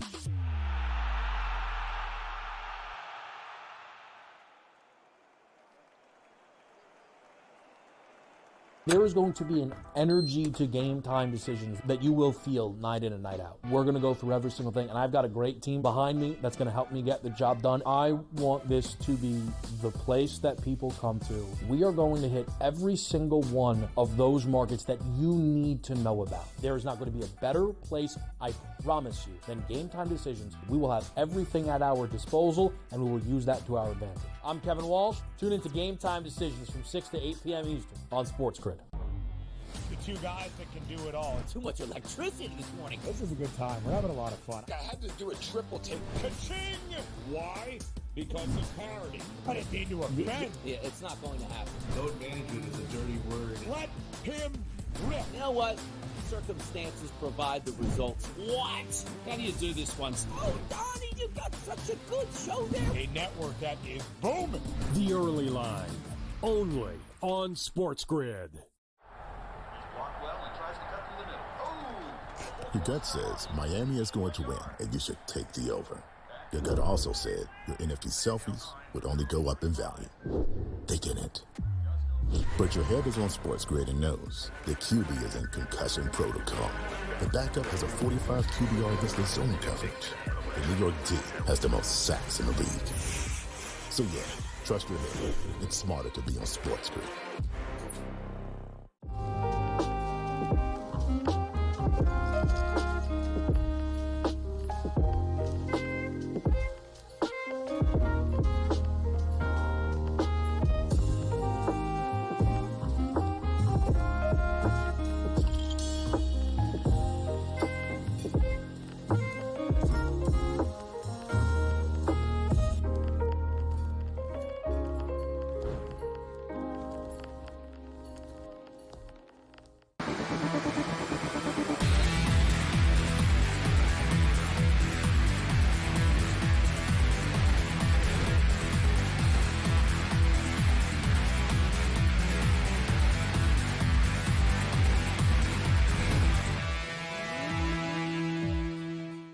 welcome back in Game Live, Game Day here on the grid. Scott and Dave, hour number 2. Thanks to Dubsy joining us from time to time as he did tonight. We got some college basketball plays with him, some thoughts on some of the golf stuff. Not exactly a great golf event. Mexico Open. It's amazing, Dave, how all these guys all, kind of like say, all right, we're all going to eliminate, ourselves from this tournament. Like they all just sit down and just say, all right, Mexico Open, sorry, Mexico Open, but we're all, you would think like one or two of these guys would say, boy, you know what? I got the top 20 golfers in the world not playing. I got a pretty good chance to win. I'm going to, maybe I'll tell them I'm not going to go, but then I decide to show up, right? But, if Ashton Mattia is your best golfer, the little gamemanship. I'm not going. Yeah. I got to get a passport. It's out of the country. It's a long trip, and then I'm playing in Florida the next one because I think the next one after this is the Arnold Palmer one. I'm not sure the order they play in Florida. Bay Hills after that. So I don't know. I think. Like playing by the beach. Have you ever played golf by the beach? Like there's a lot of wind. There's a lot of things that come along with it. See? I don't the know. Sand, but not, it's thinking about it like not by the water, like even here in Long Island. No, nothing down by the beach. Yeah. Yeah. It's a different game. And if you're not used to the wind, if you're not really a beach guy. I hate the wind. I hate the wind too. That's you're not a good wind player? No. I'll play in snow. I'll play I played in Arizona when it was 120. Me and my buddy, the only dopes on the golf course in the middle of August, July. I'll do that. Easy. Sure. But wind, I'm gone. I'm lost. I get intimidated because I don't think I'll hit the ball as far because it's windy, and if I hit it straight, it's going to go way left, and I normally slice it anyway. I'm done. I'm done. It's very windy here in Vegas. There's a lot of times you play golf in the wind, so you have to learn to play it and play with it and against it and different things. It's harder. I don't like playing golf in the snow ever. I used to do that growing up in Pittsburgh. I didn't like it, so didn't really do it very often. The time I played in the Caribbean, I played at Tierra del Sol in Aruba while I was down on my stint living down in the Caribbean, and we got one day off in almost 2 years, and we went from Curacao, we went over to Aruba and played in gale force winds. Now, it was very nice, and it was Christmas Eve, and we were going to play golf come hell or high water, but I hit a drive into a par 4 and had to hit driver again because it was like 40 to 50 mile an hour winds in our face, and I think I hit 2 shots combined, like 280 yards. It was because it just went up and then stopped and dropped. It was brutal. So I see what you're saying. Yeah. Are you a good putter? I would guess. No. I would guess. I was going to guess putting is your downfall. You're not a good putter. Yeah. Yeah. From 50 yards and in, I'm lost. I'd just as soon be 100 and 120 yards away than I would be 40. I'm the guy that doesn't try and get close to the green. I try and get about 100 yards from the green. Take out my 7, 8 iron, 9 iron, whatever it is. I'm dead on. You can hit from 30 feet away. Or yards away. I'll go from 120 and I'll do just as well. But once I get in at 100 yards, 75 yards, lost. Just and putting, forget about it. The worst. Just the worst. I can't putt to save my life. 3 putts is my goal. Oh, really? Oh, okay. Yeah. So we got work to do. We got work to do at the SportsGrid golf outing. I could drive Just keep that in mind. Okay. I could drive. All right, that's good. Drive well. I do slice it, but I have the slice down where I know, where to hit it to start. Go way left and slice it in. Fairways, pretty good. Like I said, once I get about 70 yards, then you know why? Because I don't trust the club, Dave. I know, okay, use a 9 iron, a pitching wedge, but I don't trust it that it's not going to, because I can drive it well and I can hit it in a fairway well. So if I'm swinging just as hard, then I'm thinking the ball's going to go 200 yards. And I know it doesn't, but so I'm always going, from 70 yards, I'm going 25 yards. And then I'm going 25 yards again. And then I'm going 25 yards again. Then I'm 3-putting and I'm walking out of there with a snowman. See, that's the problem. You know what cures that is time on the range. You have to learn what you hit your clubs over and over and over. When you grab the 7-iron, the range shot you're is, hitting it. you're on that flat. It's not legit. I can play great on the range. I go on the fairway, I'm lost, You're lost, period. You're not listening. That's fine. You're stubborn and you won't listen. What is a good thing to be stubborn about, though, with right now, BYU off to a really good start. They're up 13-5 against Kansas. First TV timeout. So that's good. You're opposite JY with that one. LSU looking good against South Carolina. That's looking okay right now, right? What is that? LSU 14-11. is 14-11. Okay, so that's a good start. And Whiskey's up 30-19. The in-game number is now 10.5. We were talking about that game when it was 3.5. So you wait a couple more minutes, you might be getting a nice middle plus 10.5 with the dog, minus 3.5 with the favorite. That's called a middle for those of you new to the industry. 7 points either way there falls in the middle. You win both bets and you have minimal risk. So that's kind of what we do. I figured you to be not a good putter. I really, I'm bummed out about that. Yeah, bummed out. Yeah. And I tell you, if you go on like a real course, you'd be surprised how difficult it is to putt, right? I mean, the backyard courses, the normal courses, all right, it's basically straight. You may be a little hill or something, right?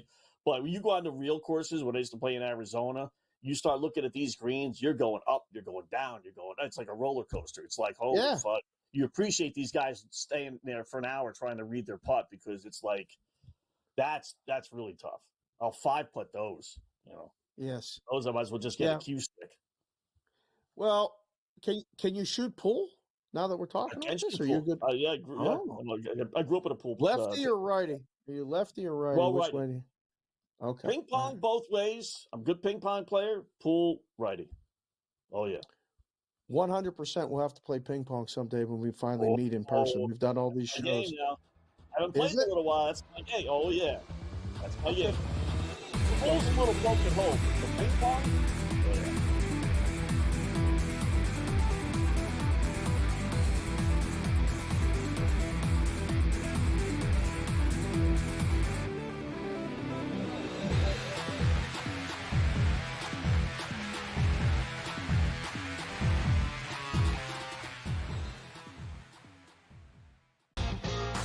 Slow play, drum beat grows louder and louder every week to the point now that they're making overt references to it on the broadcast. So there's plenty of other guys that have to get faster.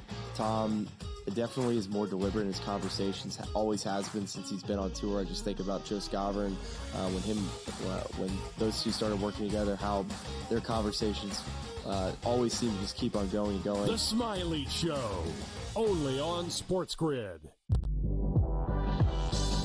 At some point, these 80s are going to learn we don't need to hire ex-NBA guys. I need guys with college experience who's gone out and recruited, who know how to develop talent. NBA guys with no college experience don't work in college basketball. I understand they run NBA-style offenses, but it doesn't mean they can run college programs. Betting above the rim, only on SportsGrid. But if it ends up being 1 versus 2, which seems likely because the Cavs have a 5.5-game lead over Boston, the Celtics 3 games clear of the New York Knicks. They're not unstoppable, not running away with everything, but for them to blow a 5.5-game lead on the backstretch in the NBA, already being a quality team outside of disastrous injuries, I don't buy that at this time. The early line, only on SportsGrid. Patino himself, in a clip that we just played, said basically the stats are not backing up the team's wins. St. John's is offensive glass. That's where a lot of opportunities for St. John's came from. St. John's does not shoot the basketball well. It might even be fair to say they shoot it poorly. They were 3 of 16 from deep last night. But it doesn't seem to matter to them. Newswire, only on SportsGrid.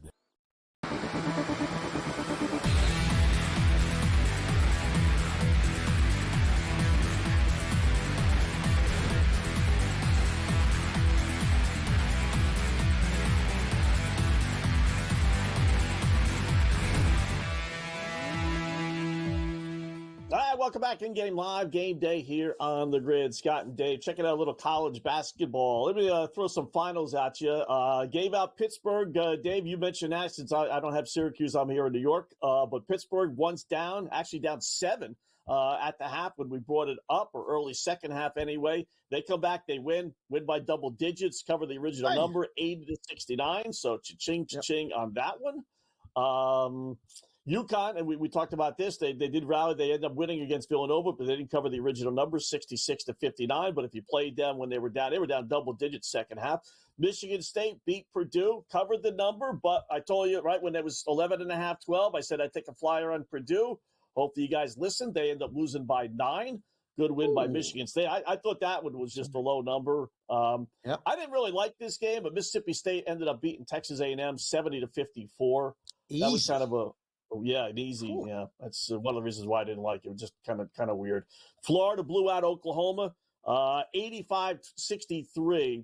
You know, the line was 14 or so to start the game. 14 and a half. I wanted to ask you about this, Dave. Right, so they jumped out to an early lead. It was 22 at the halftime, 46-24.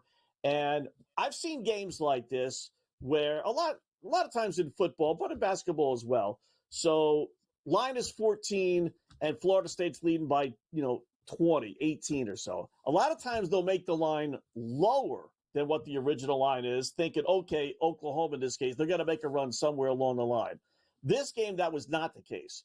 Every score I saw, the line was always higher. So is there thinking behind that? Is it computerized, or is someone monitoring that and they're looking at Oklahoma and they're just saying, well, they are really not playing well, obviously, so we're going to push that line up? I mean, why is it sometimes lower and other times higher?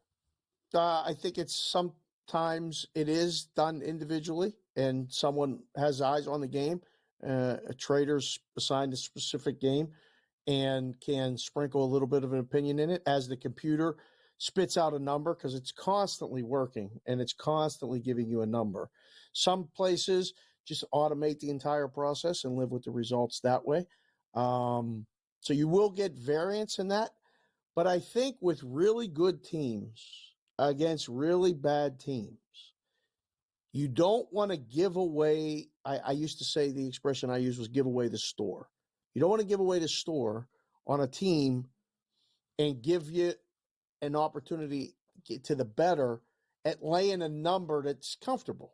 I mean, Florida against Oklahoma started uncomfortable and was only supposed to get more uncomfortable. So if they're up 22 and I let you lay less than the spread because I think Oklahoma's going to come back, that's too comfortable. So there's not a time in like that game where you will. So I think you can see, too, from the stats, like when we're doing the game in-game live on the show here, we'll look at certain things. If they've never led and the leads expanded, the biggest lead of Florida was 15 at the time, then it was 18, and then it was 20, and Oklahoma never led from the time the game tipped, I got no reason to give you a number that's light on Florida. So you're right, and I think we're going to see that. Like we see it in the NBA on a more regular basis. There's games that close 12, close 15. We've been on. We've seen minus 47.5.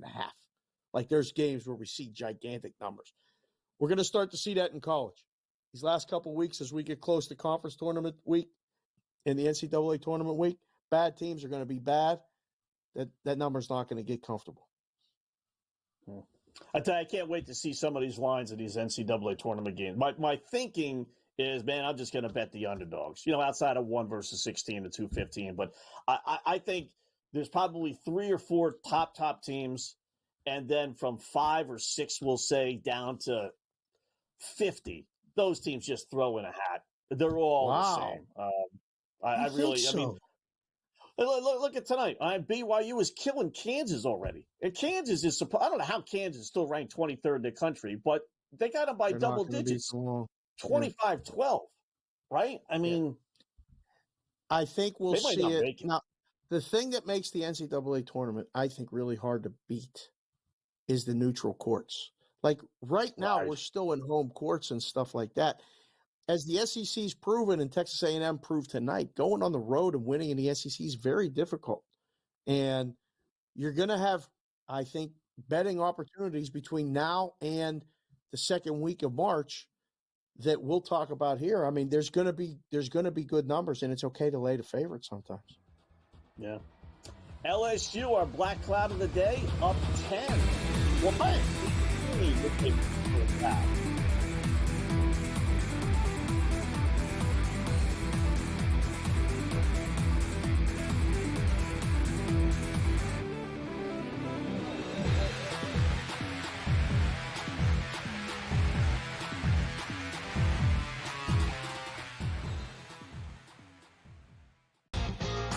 Slow play, drum beat grows louder and louder every week to the point now that they're making overt references to it on the broadcast. So there's plenty of other guys that have to get faster. Tom definitely is more deliberate in his conversations, always has been since he's been on tour. I just think about Joe Scover and when those two started working together, how their conversations always seem to just keep on going and going. The Smiley Show, only on SportsGrid. At some point, these 80s are going to learn we don't need to hire ex-NBA guys.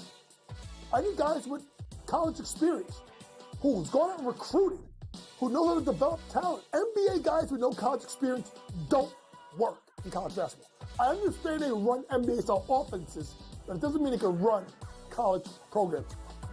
Betting above the rim, only on SportsGrid. But if it ends up being 1 versus 2, which seems likely because the Cavs had a 5.5 game lead over Boston, the Celtics 3 games clear of the New York Knicks. They're not unstoppable, not running away with everything, but for them to blow a 5.5 game lead on the backstretch in the NBA, already being a quality team outside of disastrous injuries, I don't buy that at this time. The early line, only on SportsGrid.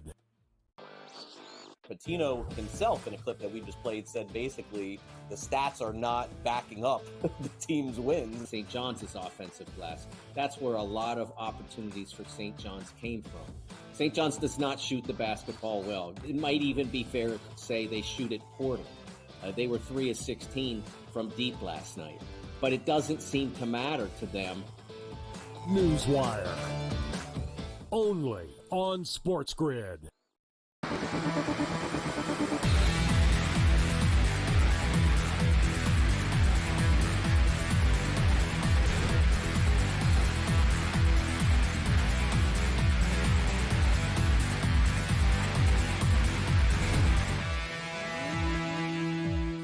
All right, it's in-game live, game day here on the grid. Scott and Dave concentrating on some college basketball tonight. NBA resumes tomorrow with 1 game. Then we got the big hockey game Thursday. That'll be a lot of fun Thursday.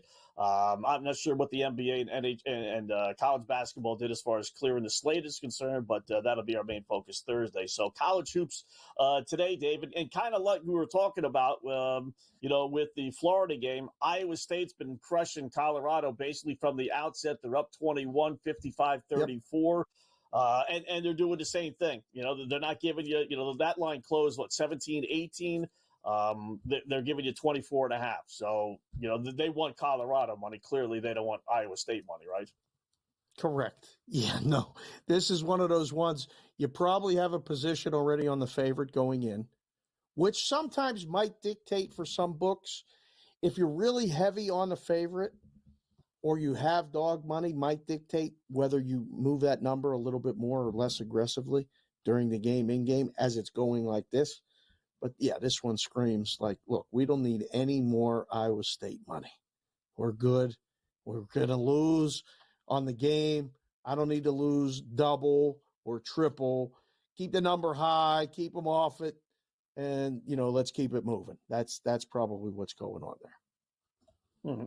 We've seen Bellarmine or Mine win today. Maybe we're going to see 0-14, 3-22 Air Force win today, because they're leading Wyoming, which isn't great, 11-15, 4-11 in the Mountain West, but they're leading by 10 is Air Force. I don't know if we've been able to say that all year, to tell you the truth. They're laying 3.5 on the road. If you just want to do a situational play, that would be one. Whiskey in Illinois at the half. Boy, I tell you what, that over 161, which was, they were begging for under money, right? 88 points. It's 173.5 now. Wisconsin's up 6.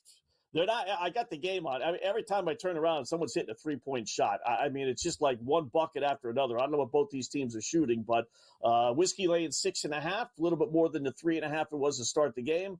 And like I said, the over/under 173.5. It's a monster number, but if it continues the way it's going, it's going to go over. It's really interesting, I think, because we all have a perception of Wisconsin for years. They're not the same Wisconsin team, and it's going to continue to show itself with the number pregame, but the adjustment in game. This is one of those ones where, I mean, if you can get over 161 and a half pregame with Wisconsin, and the game with the willing dance partner is on a way over pace, and you have a 15-point middle if you took a shot right now with that. That's pretty good. I mean, little stuff like that I think will be used, going forward into tournament week, into NCAA tournament week. I love championship week.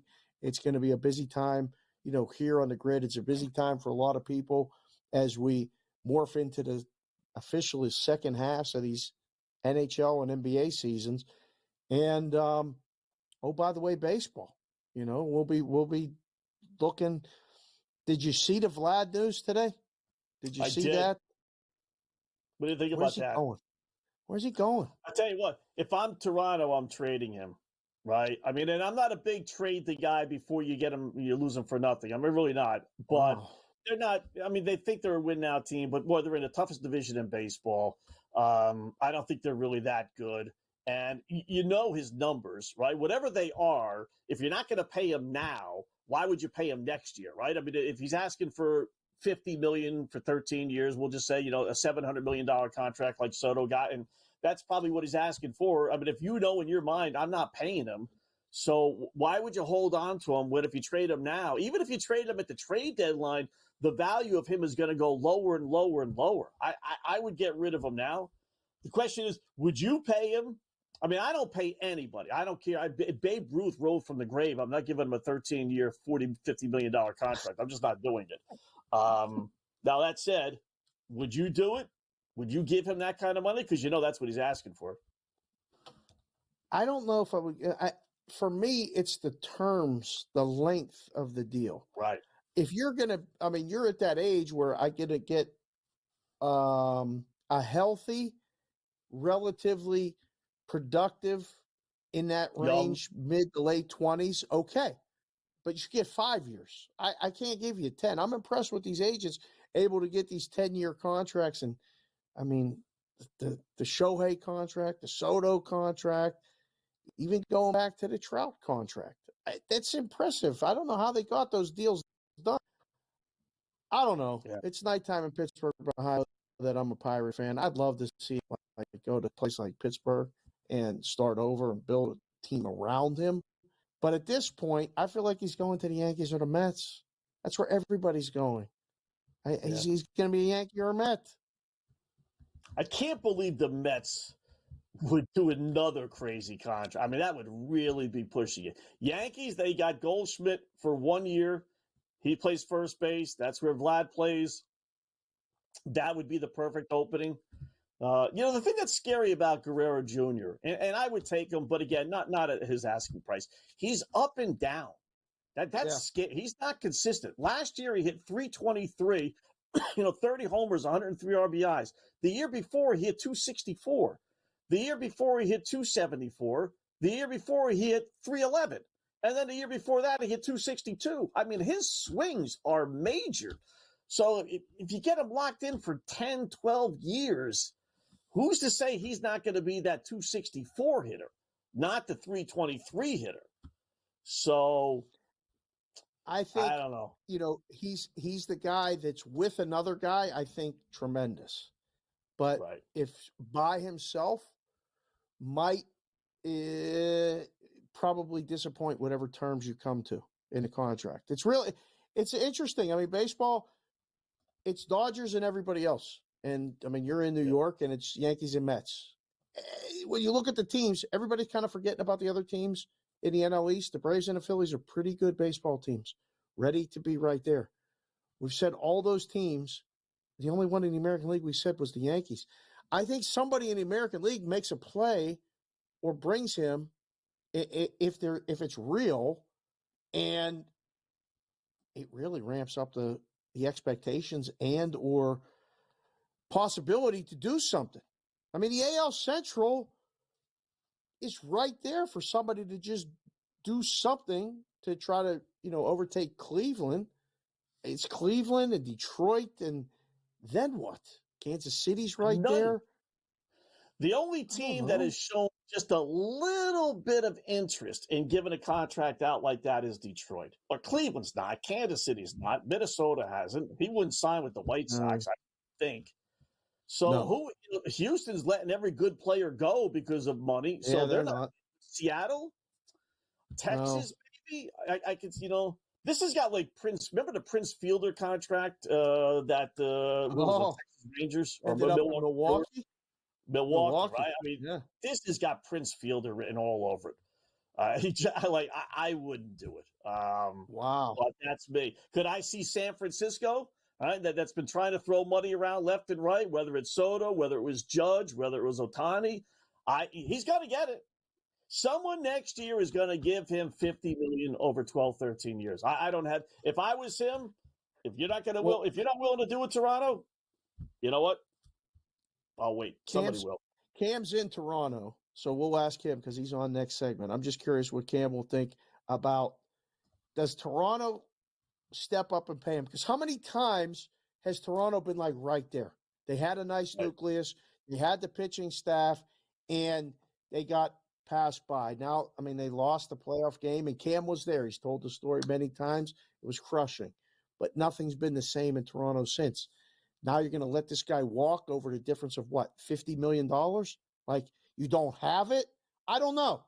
It seems like letting him go, yes, or trading him, like you're saying, might be the move.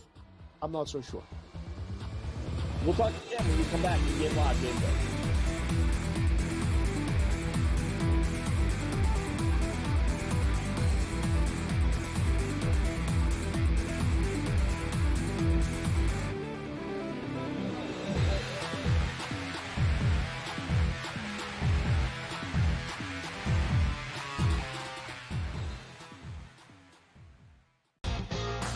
Slow play, drum beat grows louder and louder every week to the point now that they're making overt references to it on the broadcast. So there's plenty of other guys that have to get faster. Tom definitely is more deliberate in his conversations, always has been since he's been on tour. I just think about Joe Scavern, when those two started working together, how their conversations always seem to just keep on going and going. The Smiley Show, only on SportsGrid. At some point, these 80s are going to learn we don't need to hire ex-NBA guys. I need guys with college experience who's gone out and recruited, who know how to develop talent. NBA guys with no college experience don't work in college basketball. I understand they run NBA-style offenses, but it doesn't mean they can run college programs. Betting above the rim, only on SportsGrid. But if it ends up being 1 versus 2, which seems likely because the Cavs had a 5.5 game lead over Boston, the Celtics 3 games clear of the New York Knicks. They're not unstoppable, not running away with everything, but for them to blow a 5.5 game lead on the backstretch in the NBA, already being a quality team outside of disastrous injuries, I don't buy that at this time. The early line, only on SportsGrid. Patino himself, in a clip that we just played, said basically the stats are not backing up the team's wins. St. John's is offensive glass. That's where a lot of opportunities for St. John's came from. St. John's does not shoot the basketball well. It might even be fair to say they shoot it poorly. They were 3 of 16 from deep last night. But it doesn't seem to matter to them. Newswire, only on SportsGrid.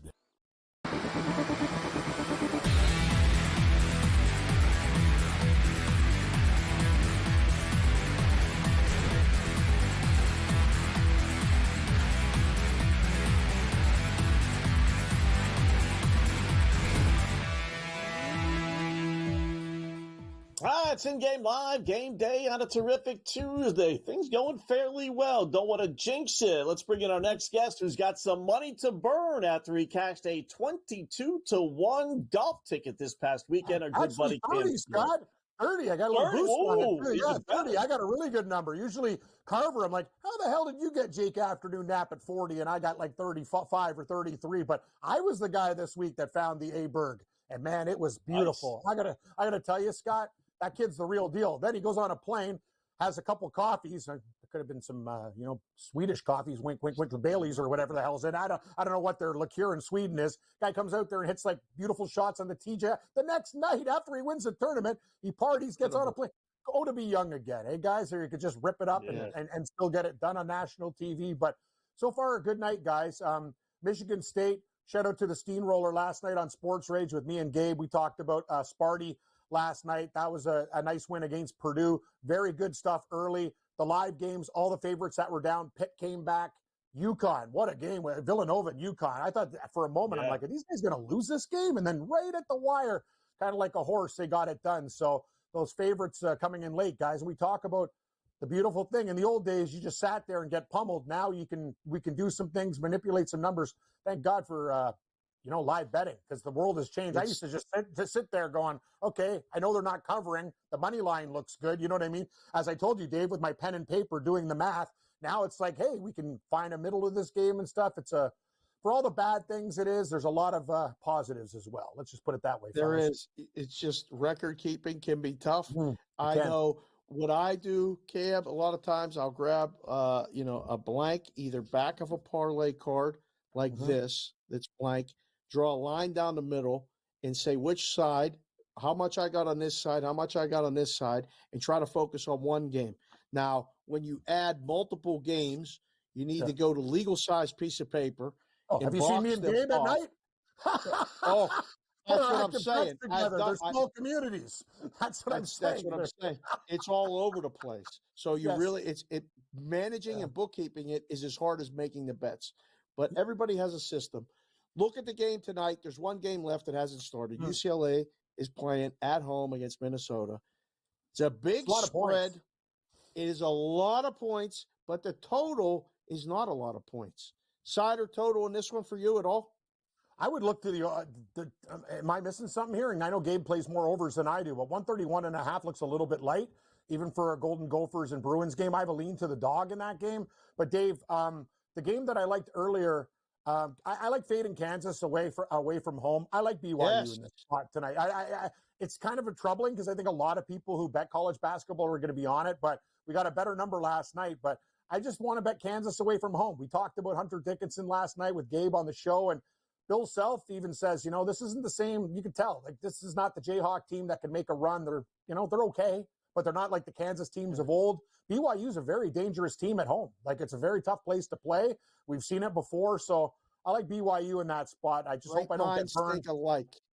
Great minds think alike. Because, boys, if you've got the graphic, Scott Wetzel at Opposite Picks put up his same game parlay, and it's got BYU every which way you can play them, Cam. Let's go, Wetzel. So if the boys can find it in the file, he's got them in the game. He's got them in the first half. He's got them in the under for the game because Kansas games go under.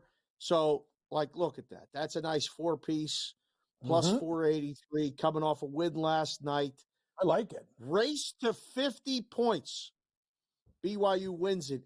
Do you ever do that bet, Cam? Do you ever do a race 2 points? I go, who will score first in a hockey game, first period. I love it, Dave. It's like those quarter horses at Los Alamitos. Well, the race is over. 8 seconds. Oh, we could do it again. Why are we waiting in between? Let's keep those horses going. 40 horse card. That's what we should be doing. They're only running down like a quarter. You know what I mean? It's not like a long race, but I digress.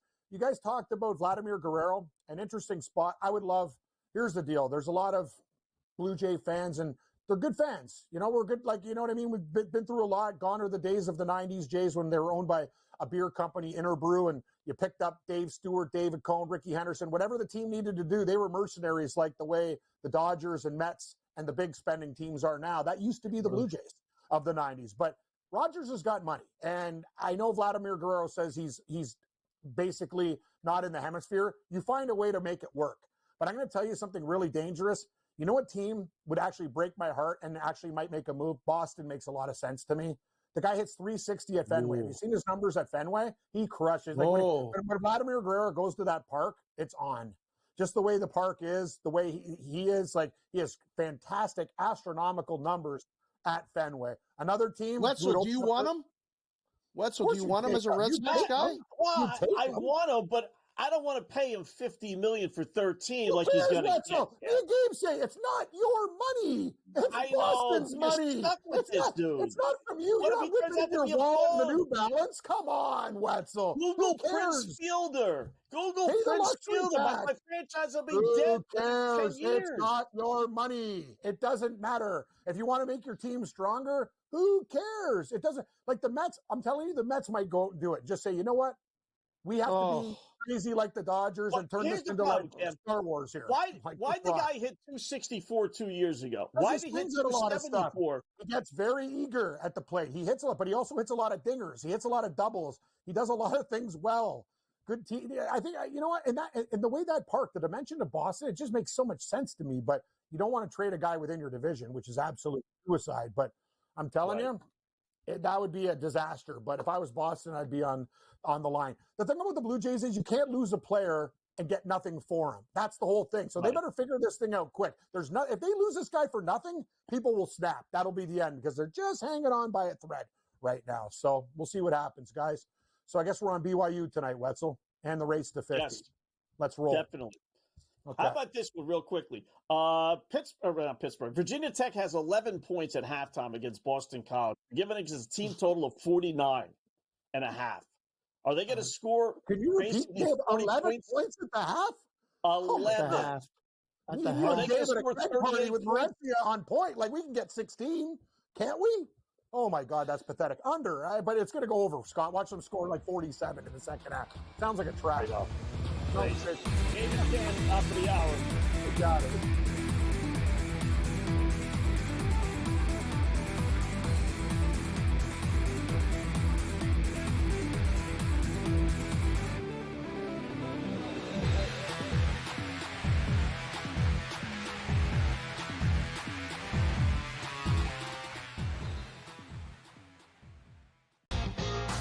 Slow play, drum beat grows louder and louder every week to the point now that they're making overt references to it on the broadcast. So there's plenty of other guys that have to get faster. Tom definitely is more deliberate in his conversations, always has been since he's been on tour. I just think about Joe Scaver and when those two started working together, how their conversations always seem to just keep on going and going. The Smiley Show, only on SportsGrid. At some point, these 80s are to learn we don't need to hire ex-NBA guys. I need guys with college experience who's gone out and recruited, who know how to develop talent. NBA guys with no college experience don't work in college basketball. I understand they run NBA style offenses, but it doesn't mean they can run college programs.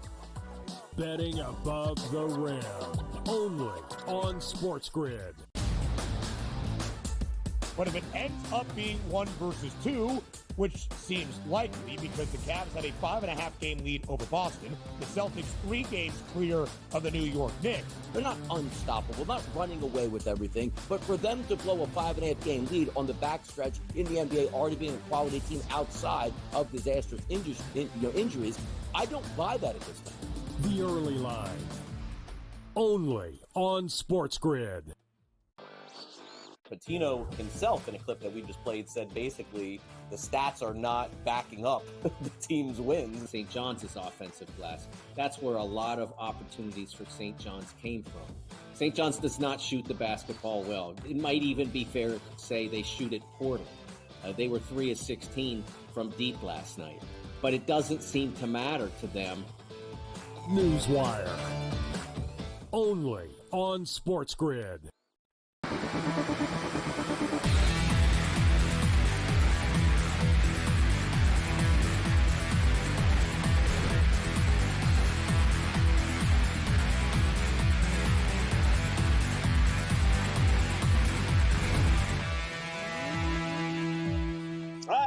back in game live, game day here on the grid. Again, thanks to Cam Stewart, who takes over, along with Gabe Morency at the top of the hour, about 5 minutes here on the grid, radio and TV wise. Oh, yeah, I will say this, it's been a couple of down years for the Red Sox fan, right? And if, as much as I don't want to give any player that, if they actually traded for Vlad Guerrero, without knowing who they'd have to give up, but that would officially put them back in baseball. The Alex Bregmans of the world, they're nice, whatever. But you get Vlad, I will say, you put him in the middle of that lineup with Devers, and if you could keep Bregman and the young guys they have, now you got yourself a team.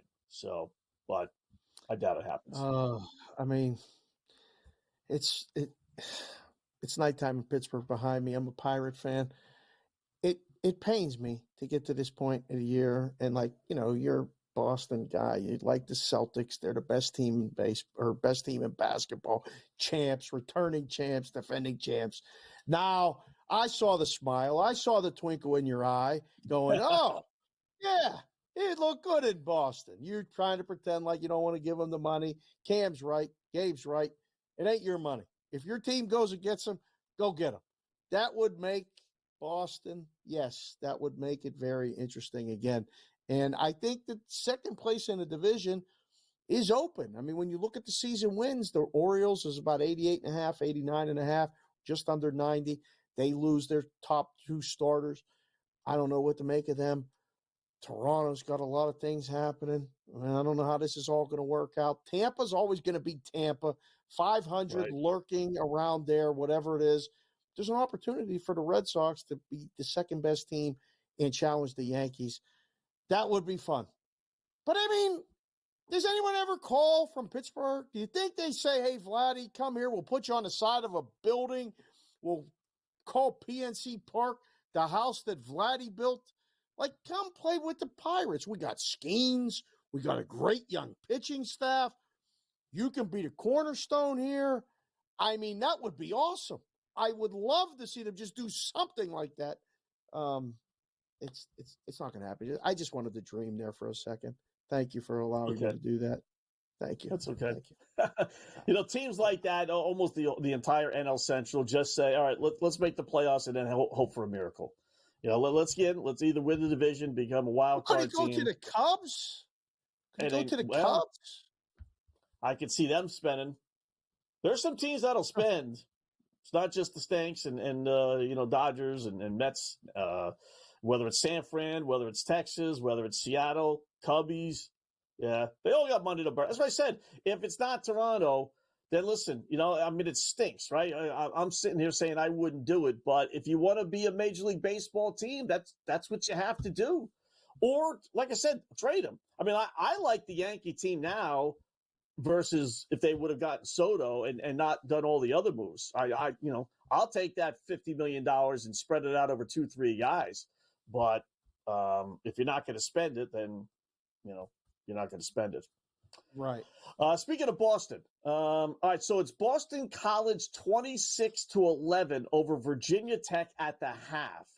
The over-under is now down to 109.5. It was like 114.5 at halftime. They bet that down like 5 points with no action, obviously, going on at halftime. And as I mentioned, they got an over-under of Virginia Tech at 49.5. I mean, I know there's natural regression. They're not going to score 11 points again in the second half, but I don't – Are they going to score, basically 40, 39 points? And is this game going to get to even 110?